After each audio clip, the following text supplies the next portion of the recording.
Hi everyone, and welcome to my live creative time today. My name's Mandy Witherby from Mandy's Papercraft Creations, and I'm an independent Stampin' Up! Demonstrator in Sydney, Australia. Thank you for joining me. It's great to be back for another week of fun creativity.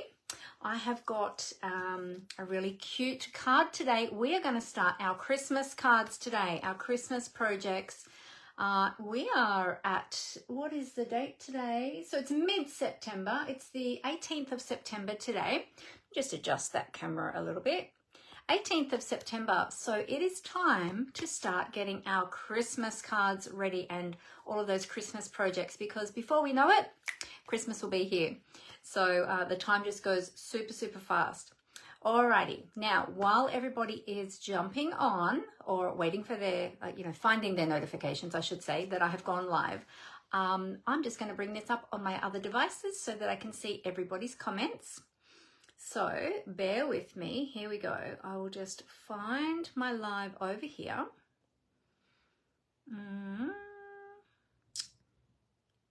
There we go. Awesome. So I can see comments there, and go over to my computer as well, because usually one or the other of my devices will freeze. So I'll just clear the screen there. There we go. So I always like to be doubly sure. And there we go. Great. So as you're jumping on, say hi. Let me know that you are here. Let me just tilt the camera back this way a touch. There we go. That's a bit better.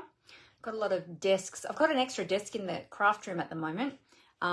This one over here is an extra one at the moment because we've been doing lots of additional things, lots of additional preparation for things, and so we just needed a little bit of extra space. So we brought in a little fold-up table, but it's been very, very handy. And I just keep using it, so I haven't put it away yet. Encloses the room a little bit, but it's all good because it gives us more bench space and desk space. So lots of exciting things happening. Now in the next probably either tonight or tomorrow, I will be advertising my next class that's coming up, because it is coming up very, very soon. In fact, the closing date will be next Tuesday, so it's just over a week. It's the Merriest Trees project class, and this one has got lots and lots of beautiful projects in it. There's actually 7 projects in this one. There's 3 gift tags and 4 cards, and this is awesome. And so we're going to play with the products from this class today. We're not going to make one of the cards from the class. We're going to make an additional project. So if you join in my Merriest Trees class, then you'll have this one as an additional project as well, that you can come back and watch the video and create as well. So there you go. So we're going to be playing with those projects. Now in the class, not those projects, those products. In the class, you get lots of product. So it's what I call a product-based class because it comes with product. So in the class, you're going to get 12 pieces of the beautiful Walk in the Forest Designer Series paper. I'll show you that. That's all I've got left. Chopped up bits. But you will get half a pack, basically, cut in 6x12 inch strips like this. So it's the paper itself does come in, if you buy the full pack, for instance, from my online store, it does come in 12x12 sheets, but for the class we cut them in half, in 6x12, and you get a half pack. So that just makes it easier for us to send them. You're going to get a piece of gold foil sheet. You'll get half a spool of the beautiful Parakeet Party metallic ribbon. This is gorgeous. We're going to use some of that today. You're going to get half a pack of the beautiful adhesive backed sequins, glitter sequins, sorry, big long name. Adhesive backed glitter sequins. These are gorgeous. So you get half a pack of those in the class. Plus you get all of the project kits. You get a PDF tutorial for each of the projects, and shipping from Stampin' Up! Is included in that as well. Now you do have the option then as well of adding on the stamp set and dies that will be used for the projects. So you can add these on if you wish, or you might already have them. So that is an option as well. But we list all of that in the registration and information form. So you can go and have a look at that and see if you might like to register for that class. There is an option as well, if you are outside of Australia, then there is an option there for you as well. So I'm going to pop it up here in the comments, and all of the details will be in the description of the video after I finish filming as well. Sorry, all of the links. You'll have the link there that you can jump to from there as well. So let me grab, where did I put it? Here we go. So the RSVP date is next Tuesday, the 26th, isn't it? 26th of September. Yeah. So let me grab that for you, and I'll put that in the comments. And as I said, if you are watching the replay later, you can click on my Linktree links, and it's in there as well. And that'll be in the description of the video, both here on Facebook and over on YouTube when I upload it over there as well. So it's going to be, so this is a sneak peek of the projects that, or some of the projects, not all of them, because as I said, there's 7. But this is a sneak peek of some of the projects in the class. Yeah, so we're going to play with those products today. Again, we're not making the projects from this class today. We are making an additional project. So there you go. And you will have enough product left over from the class to be able to make the project that I'm creating today, because I am using the offcuts. So there you go. So that's about my class. So be sure to check out the registration form. It's there in the comments now, so you can have a look at that. But yeah, it's going to be a beautiful class, and that will really help you to get started on your Christmas projects ready for Christmas, because it's going to be very, very soon. Hi Janelle, how are you? Great to see you. Oh, Janelle says the live has ended. The live has ended. It's still looking okay at my end. I can see it on. Is everybody else? It looks like I've still got 6 people on. Oh, nope, we're back. Okay, so there was a bit of a lapse there for a moment, was there, Janelle? Oh, thank you for letting me know. Sorry about that. I'm not sure if that was this end or not. Did have some internet issues last week, so it's quite possible that it was this end. But yeah, hopefully everything is all good. All right. Oh, you had to refresh. Okay, it could be your end too. Yeah, sometimes it's a bit funny with Facebook Lives. It seems that depending on your internet, because it takes quite a bit of stream, what's that, bandwidth, is that what they call it, to stream or to watch a live stream. And sometimes, yeah, it just is a bit of refreshing and things like that. So see how you go with that. Alrighty. Now let's see, let me just scroll back here. I've got, hey Angela, how are you? Great to have you here. Hey Deb, great to have you here. Oh, Deb says, yeah, it's all looking good there. Okay. Could be your internet, Janelle, too. So just refresh if you need to. If it freezes again, just refresh. Could just be the internet. Sometimes there's a bit of interference too, depending on where you are. There can be a bit of interference, or if there's a lot of people on the internet in the area at the time, it can be, you know, a bit slow and things like that. So, alrighty.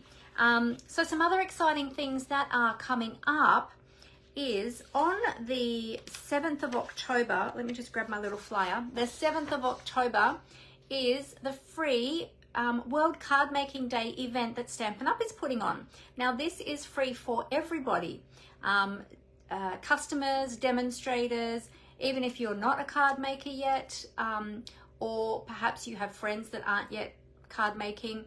This is available for everybody, so you can craft along with the video, because it'll be a live stream video.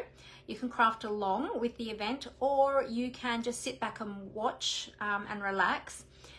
If you register, So you can register in the online store, but if you register, you'll be able to access the information for the class as well, or the free event.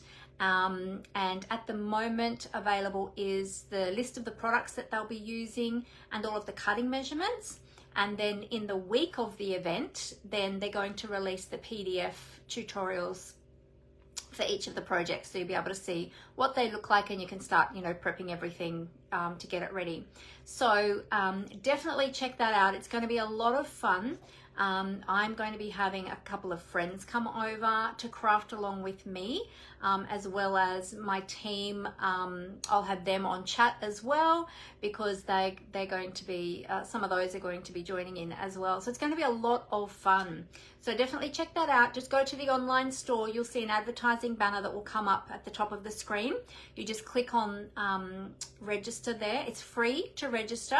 You just click on there, and then they just get you to put in your details, and then that way they can keep you up to date with all of the information pertaining to the event, and then you'll be able to log in on the day, on the 7th. It starts at 2 p.m. Australian Eastern Standard Time, so it is going to be a global event. So in each of the markets or each of the countries, it will be going live at your relevant times. Here in Australia, it's going to be 2 p.m. Australian Eastern. Oh, it'll be daylight time, sorry, daylight, because we'll be on daylight savings then. So it'll be Australian Eastern Daylight Time, 2 p.m. and it goes until about 5 p.m. So yeah, it'll be a lot of fun. So definitely check that one out, because that's a free event, so why not? There we go. Oh, hey Kathleen, how are you? Great to see you. Oh, Janelle says yes, it keeps cutting in and out. The kids are home from school too. Oh, okay. Old school holidays. I'll have to chase them off the internet. Yes. Maybe the neighborhood kids too. Yes, definitely. Oh, that's probably why. Yes, if there's a lot of people using the internet in the area, that could be why. Yeah. Well, the replay is always, it's lovely to have you live with us, Janelle, but if it gets too annoying and frustrating, the replay is always available as well. So when you come back to watch the replay, usually, because it's not streaming, you know, live at the time, it's usually a little bit easier. So, but again, it will depend on your internet, I guess. So yeah, see how you go anyway. Alrighty. So I'll pause there for showing you everything that's happening, because I forgot to ask you how your weekend was. I was so excited about my class coming up that I jumped straight into talking about that, but I forgot to ask everybody how their weekend was. So let me know how your weekend was, if you did anything exciting or interesting. If you've got any funny stories or anything like that, feel free to share them with us, because we are live. We are a community of crafters and we love sharing things with each other. So and I love when you share with me as well, and that's part of a live, is we chat and we enjoy each other's company. Now, if you are watching the replay and you want to skip all of the chit chat, feel free just to fast forward through to the creative time when I get started on the project. You're welcome to do that as well. But as I'm here live, we like to have a little chat. So I didn't make my cup of tea today, but you know what? It's a hot day anyway, so I might wait and have it when it cools down a bit this afternoon. I've got my water, so that's all good. Yes, it's been very, very hot today. It was due to get up to 34 or 35 degrees Celsius today. I went outside earlier and it was really hot. It did feel like it was about that hot. Very unseasonably hot for spring. So I don't know. I think the weather has just gone a bit crazy at the moment. Hey Fee, how are you? Great to have you here. Hi Rose, great to have you here too. Janelle says she had some friends over yesterday for lunch and made some cards. Oh, lovely. That sounds like a fantastic way to spend the day. That's awesome. What types of cards were you making, Janelle? Let us know in the comments. Were you doing Christmas cards, or were you doing other sorts of cards, maybe birthdays or all occasions? Oh, Fee says she's got her coffee. Oh, good job, Fee. Yeah, I totally forgot to make mine. I actually was, I had an unexpected call that came through when I was preparing to go live, so it sort of set me back a little bit in time, but that's all good. That's all good. And yeah, and that's another reason why I probably forgot to. Kelly's here all the way from the USA at 2:20 a.m. Oh my goodness, Kelly. Hello, welcome. And thank you for joining us. 2:20 a.m. You sound like one of my mob. I'm often up till 2 o'clock in the morning. But is that because you're crafting, Kelly, or do you work night shift? Let me know in the comments. Hey, Julie, how are you? Great to have you here. Janelle said she made a sympathy card for Mum. One of her friends passed. Oh, I'm so sorry to hear that. They're always the hardest cards to make, aren't they? The sympathy cards. And do you know what I find too? I always say to myself, I'm going to make a couple of sympathy cards to have on hand for when I need them, because you never know when you're going to need them. It's not like with birthday cards and things like that where you can actually plan them out. But sympathy cards are those hard ones, you know, they pop up very, very suddenly sometimes. And yeah, and sometimes it's hard to create those. I find them sometimes the hardest to create. But I always say to myself, I'm going to create a couple and keep them on hand. But do I do it? No. I often do. I have thinking of you cards though. But yeah, one day maybe I'll do a live on sympathy cards, because even though they can be hard ones to create, it's often the heartfelt messages that go along with those cards when we send those to people, and it really helps to support them and make them feel, you know, loved and supported. So yeah. And you made some other ones too. Oh, that's lovely. Birthdays and all occasions. Fantastic. Very good. It's always handy to have those all occasion ones on hand, isn't it? Because you never quite know when you're going to need a card for somebody for something or other. Oh, you can't sleep, Kelly. Oh, that's no good. Well, what better way when you can't sleep than coming on and watching a craft video? Then it might make it even harder for you to sleep, because then you'll have all these ideas going through your head. And you'll be wanting to get up and craft. Yes, they are the most difficult ones, Janelle. Yeah, I agree. Yeah.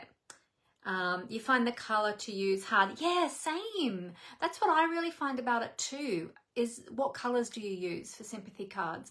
I know a lot of people keep them very clean, like very white-based and things like that. I tend to use a lot of colours on my cards, so when it does come to sympathy, that's where I find it hard to sort of pare it back. Yeah, and with sympathy cards, I find too, do you use bright colours? Is that a little bit insensitive? Is it like, it's just really hard to know, isn't it? Yeah, and I think sometimes it perhaps can depend sometimes on the person that you're making it for as well. Because if they were a bright, colourful person that passed, then, you know, it can be quite appropriate, you know. So, or if the person that is grieving is usually, you know, loves bright colours. Yeah, it's just one of those things, isn't it? It's a bit tricky. Yeah, I agree. Soft seafoam is a great one, yes. And white and mossy meadow. Oh, beautiful. Yeah. The new daisy set and the sentiments, and you're in my heart and prayers. Oh, yes. Oh, perfect. That sounds really beautiful. Kelly just said pastels. Yes. That's a great idea, Kelly. Pastels for sympathy cards. Yeah, thank you for that. That's a really good suggestion. Oh, Pam's here too. Hey, Pam. Pam said, we're home again. Been in Brisbane for 2 weeks. Oh, lovely. So nice. How was the weather up there? Was it nice and warm up there, starting to heat up?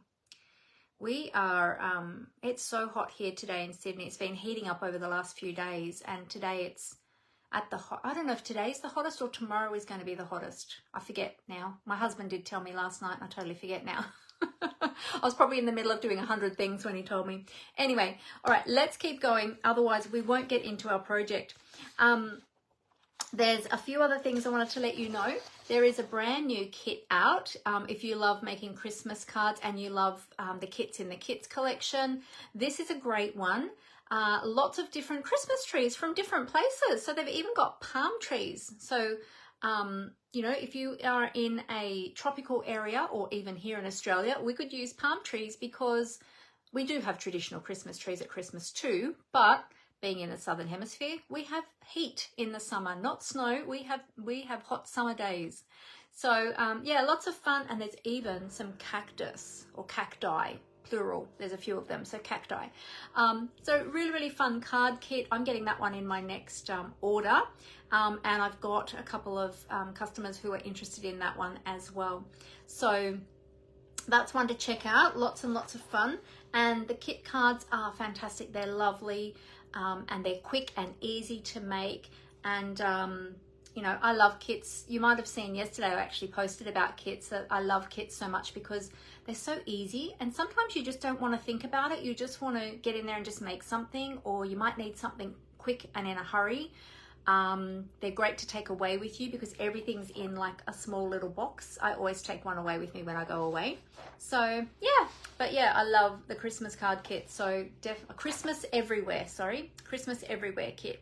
So definitely check that one out as well in the online store. I mentioned this last week, but there are some special release papers which are absolutely stunning. They're in the online exclusives. So check them out. There's just a little bit of a sneak peek of some of them there, a little bit hard to see. But yeah, definitely check them out.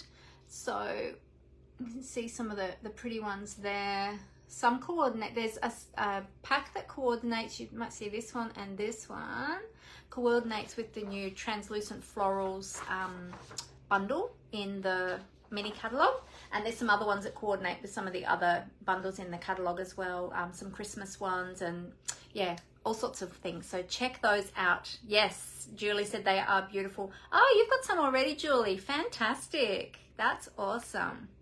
Very good.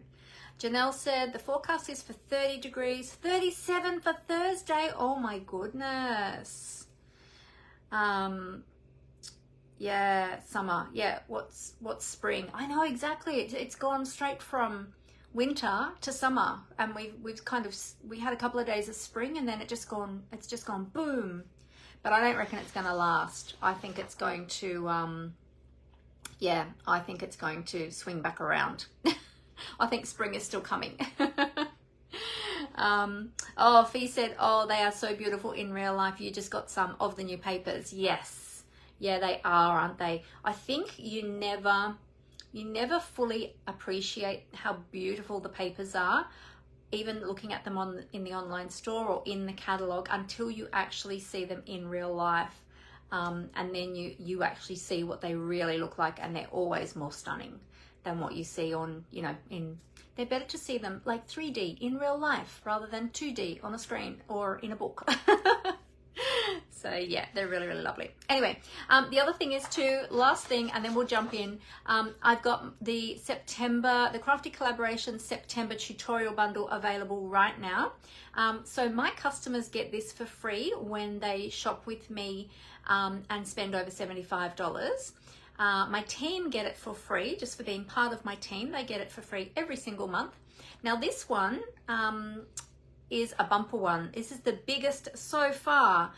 55 projects in this, all using current product, and they're all different types of projects. So mine is up here somewhere. This one up here using the translucent florals bundle. And yeah, so there's a whole heap using a whole heap of different products. So there's a little sneaky peek. Now you can purchase that from me as well for $28. So if you already have your own Stampin' Up! Demonstrator, that's fine. Keep shopping with them. Or if you are a demonstrator yourself, that's totally fine. You don't need to shop with me, but you can purchase it for 28 Australian dollars. So if you would like to get your hands on that amazing tutorial bundle, then let me know. I've had some great comments. I gave it to my team yesterday, and had some great comments from my team already. They're very excited about it with all of the beautiful projects in there. So yeah, so that's awesome. All right, well, I think it's time to jump into our project and get started, because it's already 4:30. Oh my goodness, let's go. Okay, I'm going to cover up the camera and tip it down onto the desktop so you can see everything. And I cover up the camera because I've just got to do a little bit of transitioning and moving my stand and my lights and things, and just so I don't make you all dizzy, I'll do that. So bear with me 2 secs while I just get that ready. Doesn't take too long. Okay, here we go. All right, adjust all of this.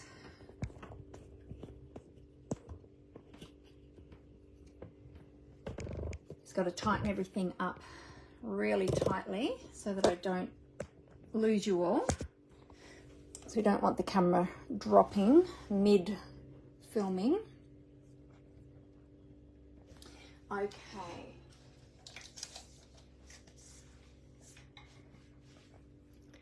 Now let's just see. There we go. All right. Adjust my other light.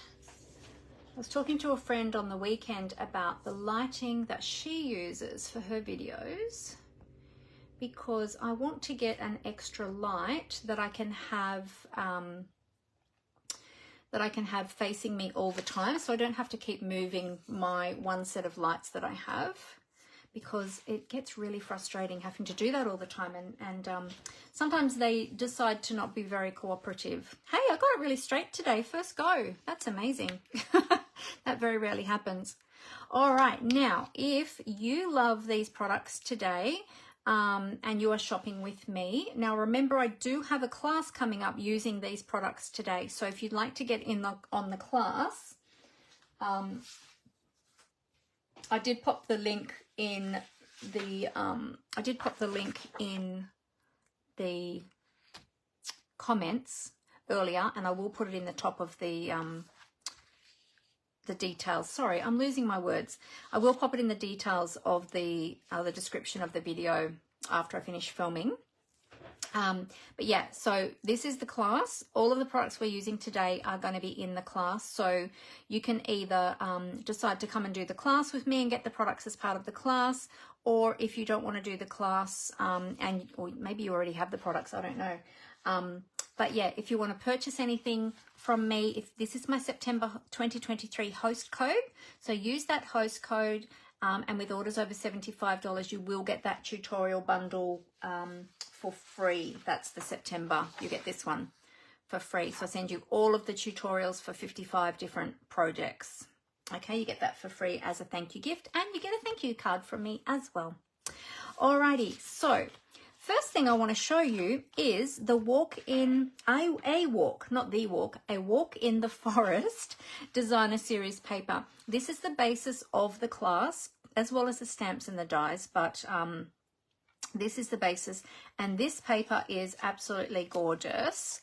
Now, special thing about this paper is it is the Making a Difference product from the mini catalogue. So this is the mini catalogue. You probably saw the cover of that before, the September to December 2023.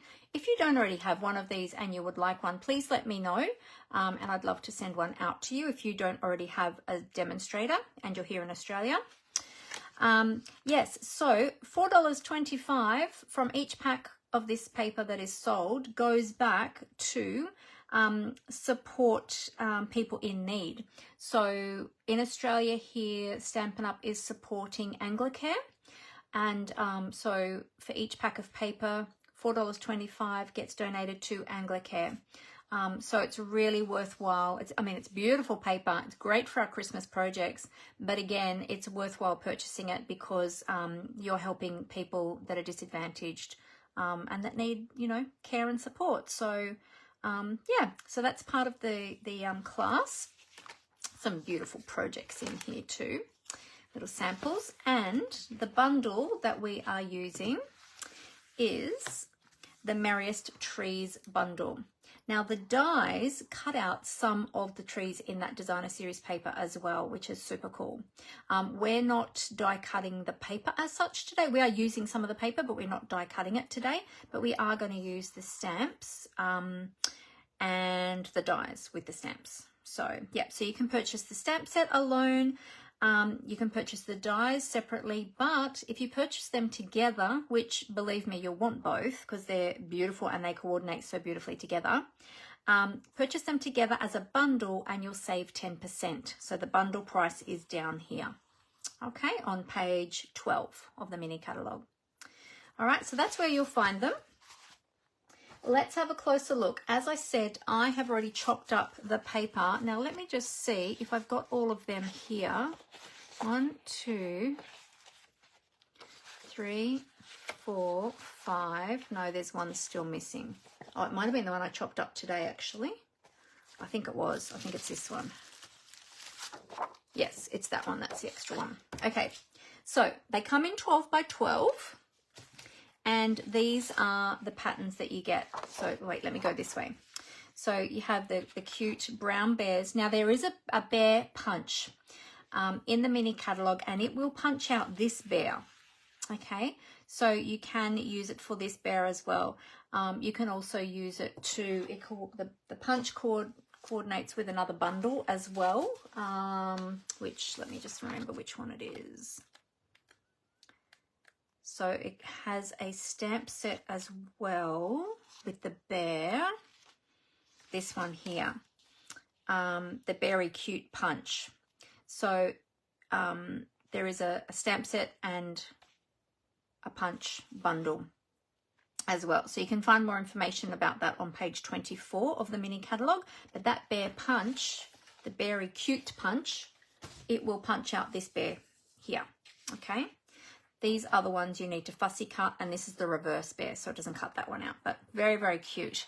On the other side, we've got some lovely red and green stripes. This is one of the ones we're going to use today with the cute Christmas trees on one side and the stripes on the other side. Got the green and white, green, blue and white stripes there. There's another one here with the bear, and again, this is the one that punches out with the punch, and some great Christmas trees. These trees coordinate with the tree dies from the set we're using today, so you can die cut all of those trees with the tree dies. What was the other one? No, not that one, this one. And then we've got, oh, did I show you the other side of that? No, I didn't. We've got some little sketchy trees on that side. This one has got some snowy trees and some snowflakes. We've got some beautiful pine needles, which we're going to be using some of this one today as well. And some gorgeous holly berries on the back. That's really stunning paper. And then this one has got some pine cones and pine leaves and some berries in there as well, which is really pretty. And then you've got some snow paper on the other side, or you can just use it as polka dot paper. So isn't that really beautiful paper? Really lovely. So yeah, so as I said, you get 2 sheets of each one of those in a pack, and they will be 12 by 12, but for the class you're getting a half a pack. Okay, so that's what we are using today. So I'll pop that in there. Also in the class, there'll be a sheet of gold foil, which will be a 6 by 12 sheet, I think. Let me see, 6 by 12 sheet of gold foil. This is my scraps. So this is sort of the color of the gold foil. Now it does reflect a lot on the camera, so I apologize. But if you haven't seen the Stampin' Up! Gold foil cardstock before, this is it here. But it does come in like 12 by 12 sheets.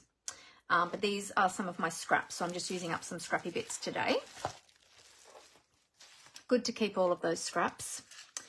And then we've got the stamps and the dies. Now the stamps are just shown at 90% on the stamp cover, case cover I should say, but the inside stamps are actually much bigger.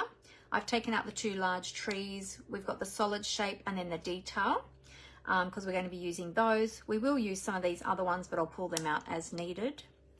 There's some really beautiful sentiments in there. There's even a tree-shaped sentiment, which is always a lot of fun. And you can die cut that out with the tree dies as well. And these tree dies, I'll take them out of here. Actually, these ones I should have put on magnetic sheets already because, but I was clever with this one. Like I showed you last week's too, the last week's stamp set, I photocopied this sheet of dies before I took them off the backing paper so that I knew exactly how they layered back on to the sheet. so that I could make sure I fit them all back on. And then when I put them onto my magnetic sheets, I'll just transfer them in the same order so that I know that they're going to fit. Because there's a lot of dies in this one. There are, how many are in this one actually? Let's see. Let's see. Oh my goodness, 26 dies. I'll just do that up because we're going to leave them out. 26 dies in this set. So that is a really, really large set of dies. Now, interestingly, with this tree, you can cut this. You almost thought it came with double dies, did you, Julie? Yes, because there's so many, isn't there? There's so many. Oh, Julie just said I just saw your comment there, Julie. It's cooling off from Friday and the weekend. Oh, okay, there you go. So then maybe we're going to get spring on the weekend. Oh, hey, Dimity, how are you? Great to have you with us. So we have the one tree, like this is it here. It's quite large, a lot larger than what you see on the stamp case. But see how the tree has got different segments? In fact, I'll show you one that I prepared earlier. This is actually not a full tree either. Oh, there's two of them here. I'll show you this one. But this has got 1, 2, 3, 4 sections, but you'll notice on the tree, let's have a look on the cover, it's got 1, 2, 3, 4, 5. So the design of the tree and the size of the dies means that you can cut each one of those layers individually. Well, like you can cut 5 different size trees is what I'm trying to say. So you can cut the whole thing, or you can just have a 4-layer tree, which is this one. You can have a 3-layer tree, a 2-layer tree, or you can just have that tiny little top bit as a tiny little tree. And there are dies for each one of those. Isn't that so clever? So cleverly designed. And with the detail, you've got 1, 2, 3, 4, 5 layers of the detail as well. So you can still detail every layer. So isn't that just so cool? And then you've got ornaments, you've got a tree trunk, which also doubles as a fence post. I'll show you. I have one. We're not using the fence. Well, we might actually use that for the trees today. But here's one that I was creating into a fence post. I just stamped them all close together and then just took one of my Stampin' Write markers to join them to look like a little fence. Isn't that just so cool? You could space them out a little bit more than that if you wanted to. But yeah, how cool is that?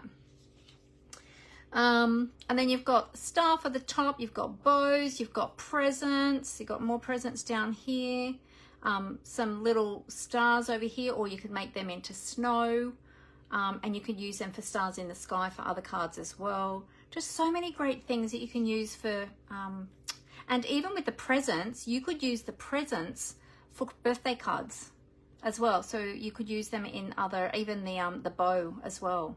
There's 2 different bows there actually. So many things. So fun. And then the dies have got additional dies that come with them as well. So we've got multiples of the ornaments, which is fantastic. You can die cut so many at once. You've got this gorgeous tag that you can use for any project, but they make great Christmas tags as well. Lots of little additional stars. You can use this. You can use some of these on the presents as well. We've got baubles. We've got a little basket for the tree, presents, all those other things I showed you die cut, and you've got 2 additional stars here as well as the star that cuts out the stamp star. So many. And this bit here, if you're wondering what this weird thing here is, this is for the top of the tag. So you die cut it and then fold it in half and you pop it over your tag. It's like a tag reinforcer, like a hole reinforcer for your tag. Super cool, hey? So anyway, so let's get crafting. Oh, wait, but wait, there's more.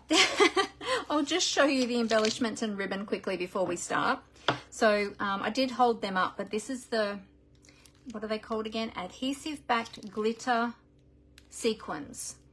And these are really beautiful. I think they're in Parakeet Party, Balmy Blue, and white.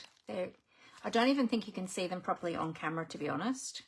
And this is the metallic woven ribbon in the Parakeet Party. Nice and shimmery, glimmery.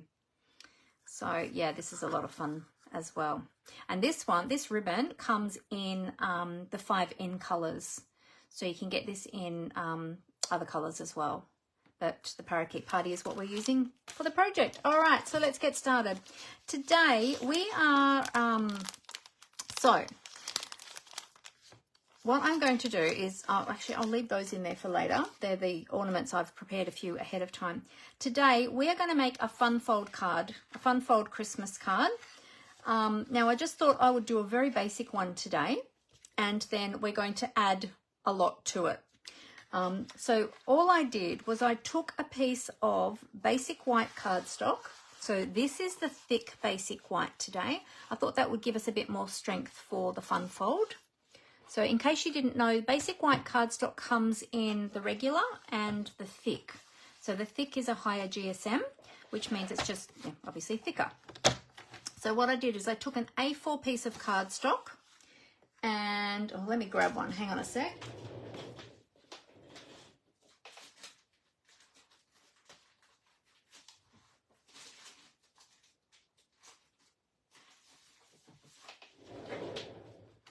Okay, so I took an A4 piece of cardstock and I turned it with the short side across the top, and I cut that at 10.5 centimeters.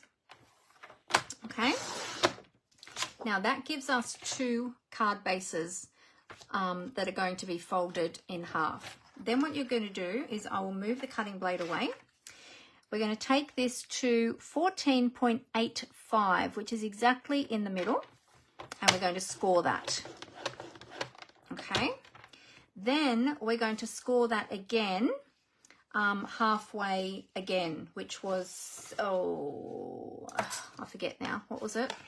It was 7.425 kind of thing, in half anyway. If you're unsure, what you can do, a quicker way is you can just fold it in half the first way first. Then what you can do is you can then fold that again, but you're going to fold it towards the inside. But I will actually score it first because you do get a nicer, crisper fold line. So let me think, 14.85. So it's going to be 7.2, just over 7.2. Was that right? 7.2? Hang on, let me measure this one. No, 7.4. Sorry, 7.4.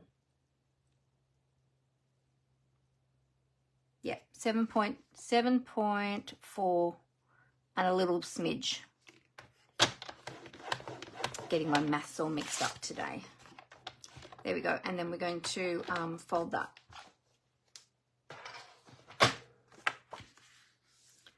You fold that towards the inside, okay?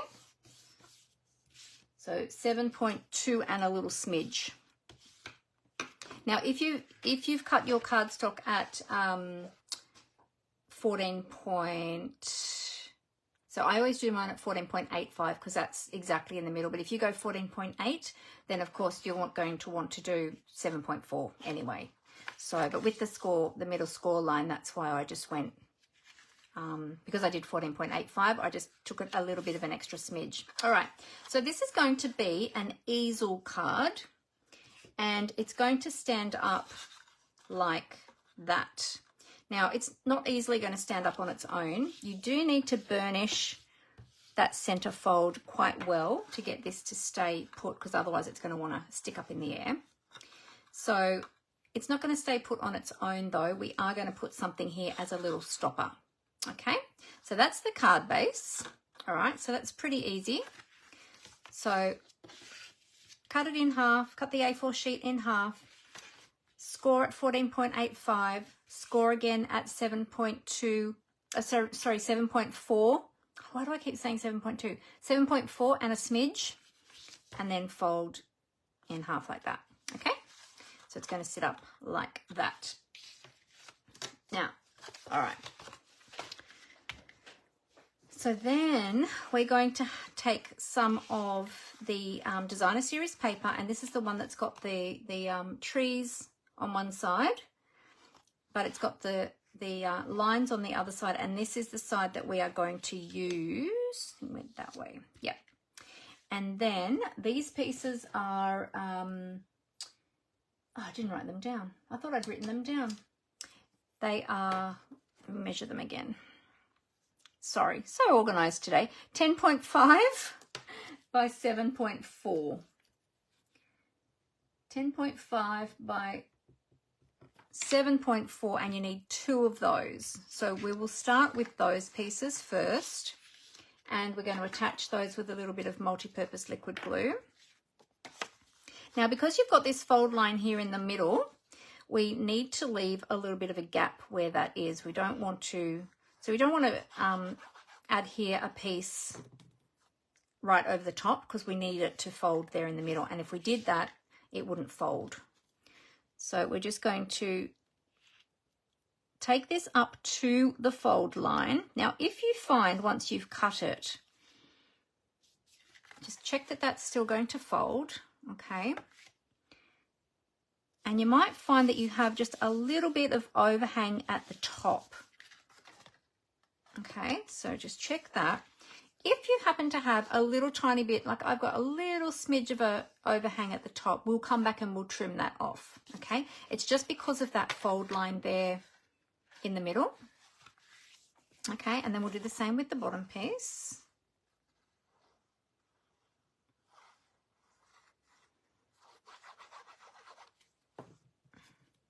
And this time we're going to take it from the bottom. Now, this one I haven't got quite folded in the middle. Actually, we need to take it up to that fold line again. So you are going to have a little bit of a gap, but because this paper has got the white stripe in it, it's not super obvious. And using the multi-purpose liquid glue is great because we can just slide that paper around before the glue dries and get that lined up where we want it. Okay, make sure that's still going to fold. Okay, and that's another reason why I chose this paper and had a white card base, so that when that folds like that, it's not super, well, it's more when it lays down flat really, that it's not super obvious. Okay, so that just goes really well. All right, and again, if you have a little smidge that's overhanging, we'll come back in and we will trim that off. So let's do that now. Let's grab my snips. I'm going to use my glue scissors, the ones I use for adhesive, because this might have a little bit of glue on it and I don't want to get my good scissors sticky. So I'm just going to trim that down a little bit.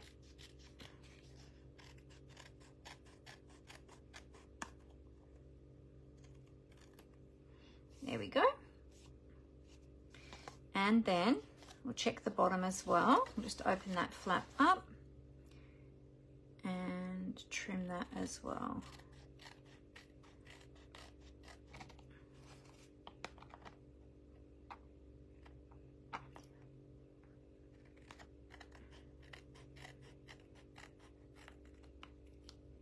There we go. Okay, great.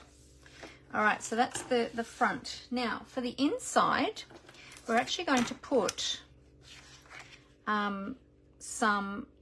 we're going to put a whole sheet of the pine needles inside too, and I'll explain why later. But then we're going to add a little bit of white cardstock at the top portion where we're going to write our sentiment, but we're going to add that bit later. Okay, so we're going to add this on the inside. So this piece is a full card front, so it's 10.5 by 14.85. So we'll add that to the inside.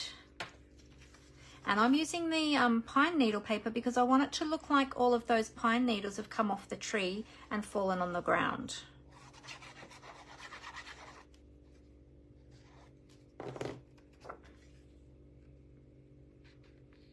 Okay. Now I line that up at the bottom. I cut mine just a tad short, but it's okay because of the fold there. It won't be noticeable because I had it the right size, and then I thought, oh wait, that's not right. And I trimmed like a little millimeter off, and then I'm like, oh, now it's too short. But that's okay because you won't notice that bit. All right, so when my card sits up like that, it's going to look like all these pine needles have fallen onto the, say, the forest floor or the ground, okay? Alrighty, so now what we're going to do is we are going to decorate this front panel here with our trees, okay? We're going to put our sentiment down here as the stopper for our card, so that our trees will be standing up. And then this inside panel here is going to be where we write our greeting. Now you've got choice here. You can either have this top section in here where you write your greeting, so we'll add some white cardstock in there, or you might choose to just write your greeting in here and just have that stay as the full designer series paper. Like, that is totally up to you, how you would like to do it.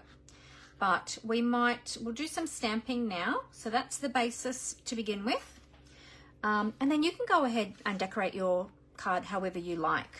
It's really simple, fun fold card, this one. All right, so let's get some cardstock and we will stamp our trees. Let's pop some of these things out of the way over here. All right, we need, where's my other white cardstock gone? Dumped everything on top of it.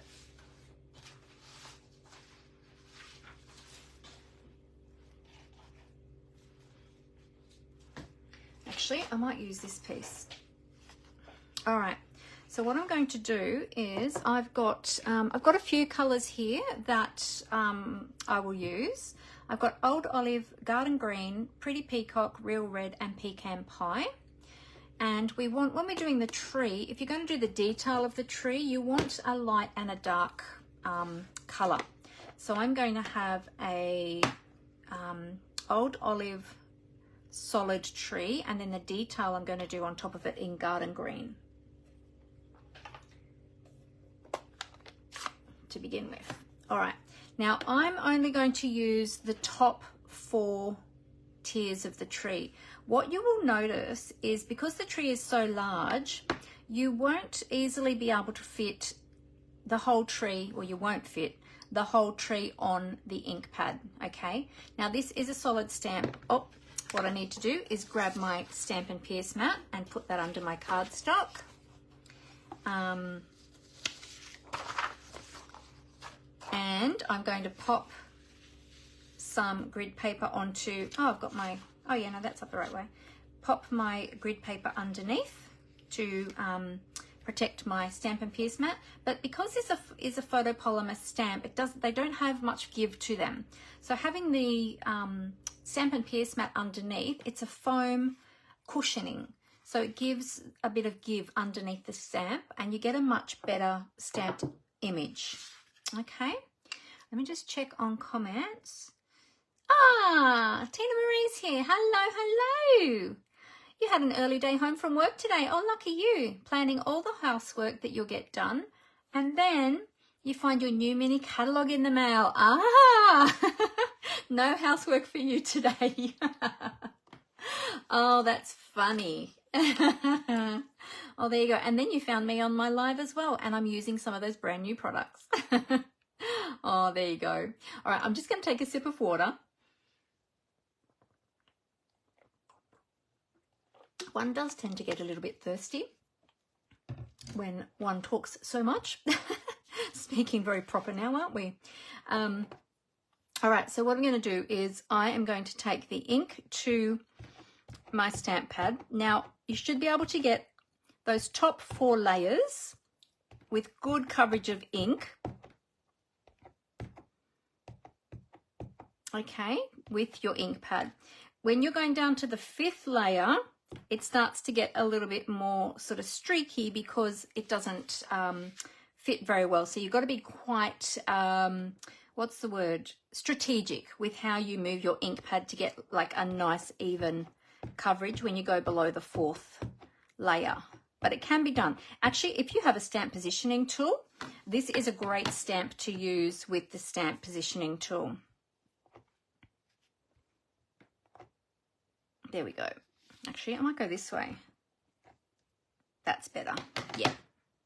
All right, so let's stamp those 4 layers. Yeah, so stamp positioning tool would be perfect for this stamp because if you don't get good in coverage the first time, being that it's a large solid stamp, then you can go in again with your stamp positioning tool.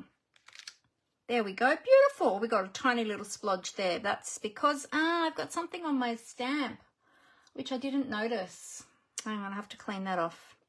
Oh, it won't really matter because we're going to do some detail on there anyway, but yes, I had a little bit of lint there on my stamp. Oh, there we go. That's all right. Okay. So I'm going to ink that off. And give it a clean on my chamois. There we go. That's the Simply Chamois. If you haven't seen one of these before, mine's getting quite inky and stained, but that's the cleaner side. It's got a little bit of ink and things on it, but that's how it looks when it comes. But they are a great cleaning tool for your stamps. And if you're looking for it, there's the code 147042. Just to help you. It's called the Simply Chamois, and I just keep mine in one of the clear cases, which are also available in the online store, or you can just keep it in a Ziploc bag. You just keep it damp and just rinse it out. I just rinse mine out each week and get rid of that surface ink, and then we are good to go. All right, now for the detail, I'm going to do garden green. Now this is I think I've just recently inked up my stamp pad because that looks really, really dark. So let's see, we'll add some detail. So this is the detail stamp. We'll add that in the garden green. Move that over this way. And we just need those top 4 layers. I have actually inked up the 5 layers, but that's okay. Another good reason to have scrap paper underneath you. Now, don't worry about this smudgy bit at the bottom here because the dies are actually going to cut that away. Okay. So then we just line this up, this detail on the solid image, and we'll give that a firm press. Just hold that there for a moment, let that ink transfer. Oh, beautiful. Look at that. Now we've got the detail in the tree. So you can have the solid tree, or you can use the detail stamp and add that detail to the tree. So it looks like it's got, you know, more of the branches there. Can you see that? Gives a much better effect to the tree. Okay, that's tree number 1. All right. Tree number 2. I have to remember which colours they were now. Just give this one a clean. Make sure you clean your stamps in between, switching between your ink pads too. You don't want to transfer any of that ink. Test that. Yep, that's clean. All right, so we've got the 1, and then we want to do a 3-layer tree. So our 3-layer tree, we're going to use garden green and pretty peacock this time. So garden green will be the solid layer, and this time we're doing 3 layers. So 1, 2, 3, 4, 1, 2, 3. Yeah, that's right, 3 layers. Doesn't matter if a bit more than that gets. Oh, look, that bit is still picking up the not picking up the ink where that. I mustn't have cleaned that right, but that's okay. Because we're not stamping that bit anyway, we're just using the top 3 layers. But I mustn't have cleaned that little bit of fluff off there properly. Oh yes, there we go. Look, it's covered now. Strange. All right, so this one's going to be a 3-layered tree. So again, nice firm pressure. Again, with the solid stamps, you have to just allow that ink to transfer onto your cardstock. So just nice firm pressure, but without rocking. And just leave it there for a moment and let that ink absorb. Beautiful, look at that. Don't worry about that splodge, that's sort of still carried over from the other one. We're only using the 3 layers. And you'll see it lighten up a little bit too as the ink absorbs into the cardstock. You'll sort of, it's like magic. It's like watching, it's like watching it, yeah, change color before your eyes. It's really incredible. There was something else I was going to say. With your photopolymer stamps, any of them, but in particular your solid image ones like this, be sure to give them a really good clean before you use them, because they do come with a little bit of manufacturing oil on them, on the surface of them. So it's important to clean them really well before you use them, and then dry them off on some scrap paper so that the ink will sit on the stamp, because otherwise it will repel the ink. Okay, so just make sure you do that before using it. So I've just cleaned that. I'll dry it off onto my scrap paper, and that's also checking that I got all the ink off as well. There we go. All right, now the detail for this one is going to be, whoops, there goes my iPad, I just knocked that, is going to be Pretty Peacock. Pretty Peacock is such a gorgeous color. I love it. All right, so we just need the top 3 layers. Now you might notice sometimes I'm taking my ink pad to my stamp, and sometimes I'm taking my stamp to my ink pad. You can do it either way, whichever you feel comfortable doing. Sometimes if you have a really large stamp, it's easier to take the ink pad to the stamp. So you have the stamp with the image face up, and then you take the ink pad to the stamp. There we go. Oh, look at that. So cool. You see that detail there in that tree? Just makes such a difference, doesn't it? All right, so we're going to be using the top 3 layers, and now we need a 2-layer tree. We might have a Pretty Peacock layer tree. If I have Pretty Peacock, I'm not sure what color detail I'll do on it. Let me see. Hang on a sec. Just have a look at my other cards here and see which ones I did. Which ones? Oh, we could just have a solid. Yeah, I might just have a solid Pretty Peacock mini tree. All right, let me clean this one off first. And you might, I always suggest to everybody to clean their stamps straight away when you use them, to keep them in good condition, and also to help eliminate or alleviate any of that staining that can happen with some of those darker colors. Now you will get some staining with some colors, with the highly pigmented colors, but the quicker you clean them, the less staining you'll have. All right, so now we're going to do the top 2 tiers, aren't we? So this time I'm taking my ink pad to my stamp. There we go. And this is a very bluey green.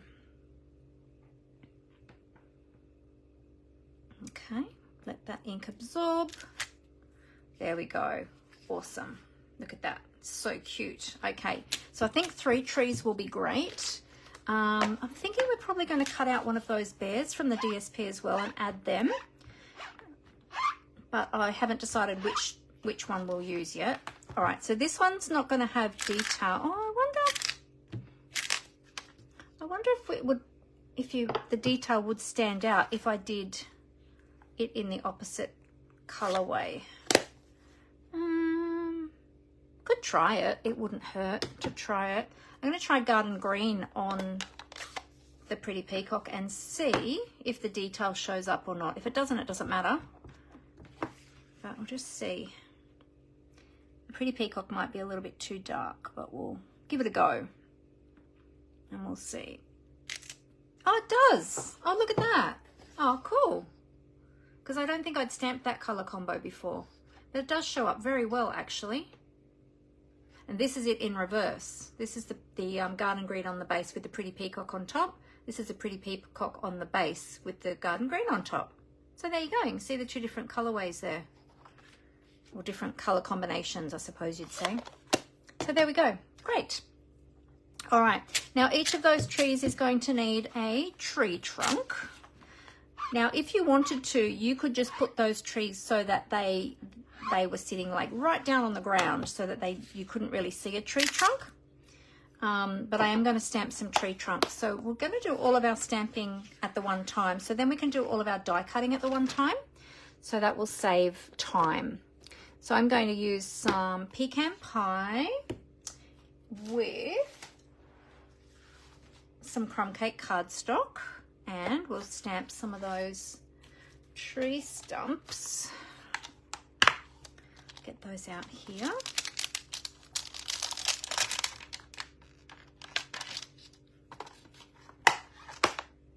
Now, I don't think I'm going to have presents with this one.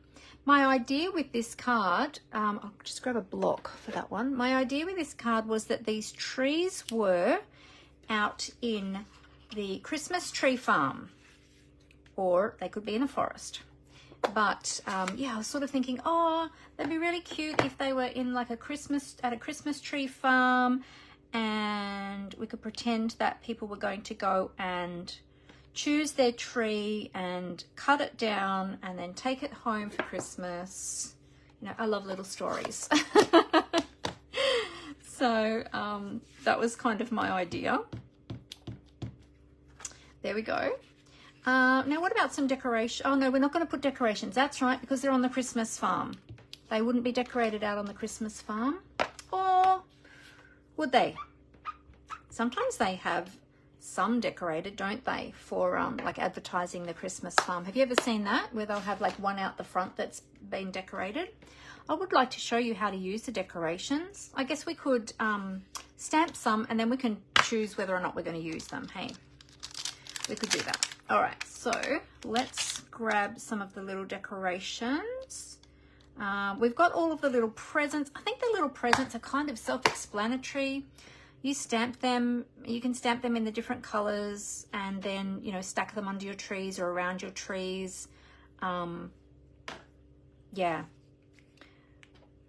I don't think we'll do any presents today, but I would like to do some decorations, because I also wanted to show you how to use the string beads from the dies as well. So I'm using a little bit of real red. We're going to stamp a few oh, I didn't stamp that very well. Let's do that again. Let's use up some of this space in between here to utilize our cardstock. We'll stamp a few of these. These will never go astray. We'll always be able to use these. Not even sure how many we'll need, so let's just stamp a whole heap of them. And then if we don't use them, we can use them on another project. There we go. That will do. Alrighty. Okay. Give that one a little clean. So, has anybody already got this bundle? Have you started creating with it yet? Let me know in the comments.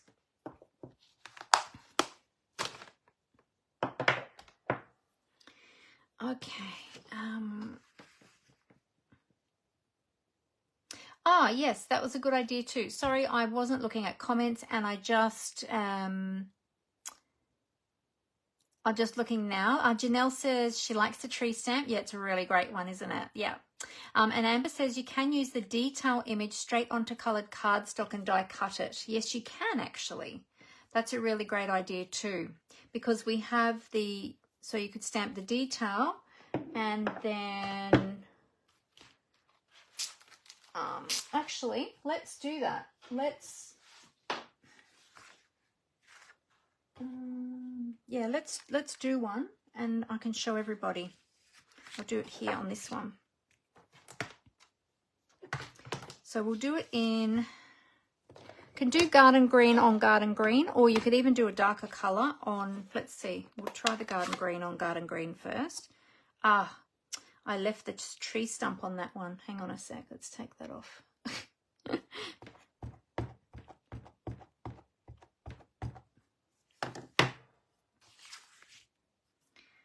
So this is garden green on garden green.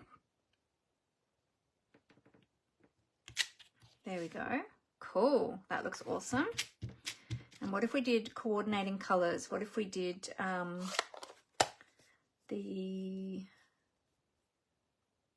what if we did pretty peacock on garden green? Let's try one of those as well. And then we'll die cut them, and I'll show you what they look like. We might even decide to use them. We'll see. Squeaky, squeaky. Dry that off. Okay, let's turn the cardstock the other way. Should have done that with my other ones too, to utilise that cardstock a bit better.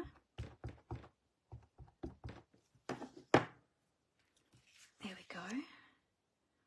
And we'll stamp this one this way. Oh yeah, that gives a different colour effect. Actually, they almost look like mountains too. I wonder if you could use them for mountains as well. They're very peaked mountains though, aren't they? Very steep. They kind of reminds me of snow on the mountains. All right, let's give this one a clean. I've got some extra ink on that one that time.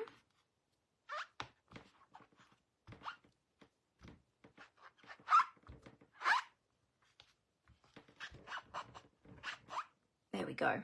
Okay, all good. And I'm just going to clean off this little tree stump so I don't forget. I don't want to put that back in the packet with ink still on it.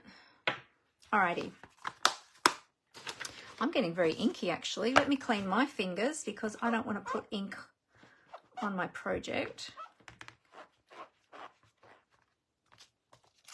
Inky fingers are the sign of a happy crafter, so they say.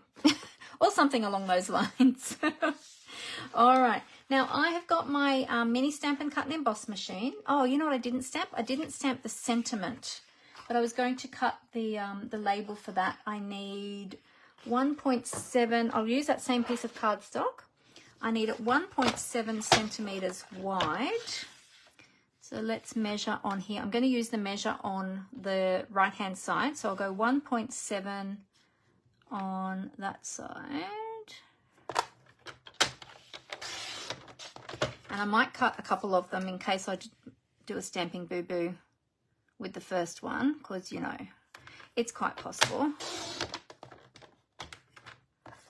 There we go. And then these strips need to be 7.6 centimetres long. So that's for your sentiment. 7.6 and 7.6.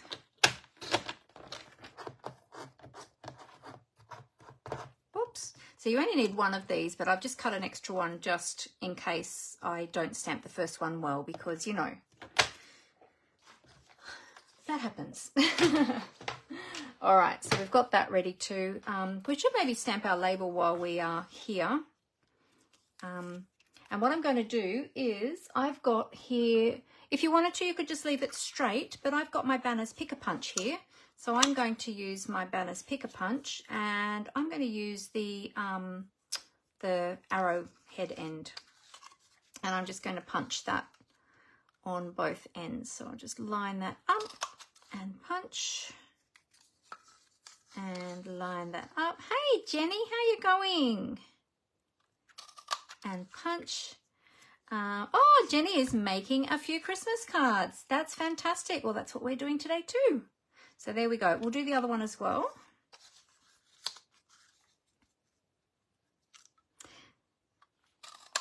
There we go. So 1 and 2.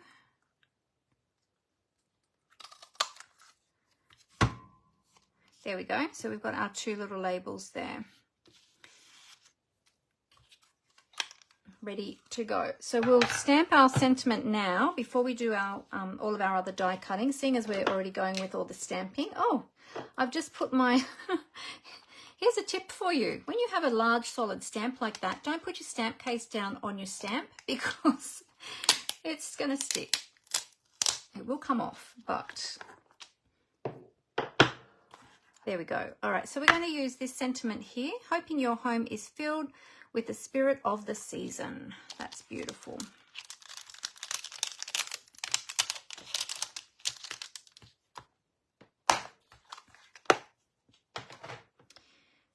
I'll grab a block for that one.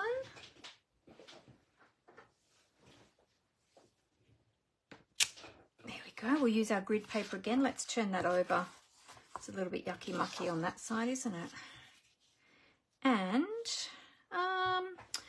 colour shall we use for the sentiment? That's something I hadn't thought of yet, actually.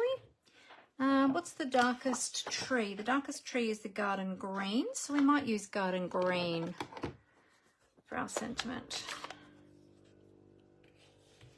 Just double check that's going to fit.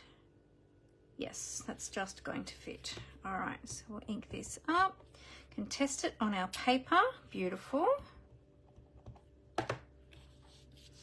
All right, I'm going to use my grid paper to help me to keep this straight. Oh, actually, that's curling up a little bit. Let's straighten that out a little bit.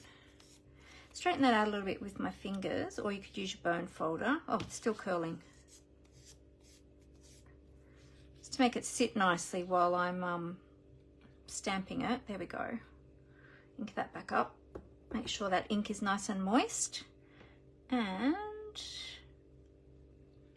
stamp our sentiment.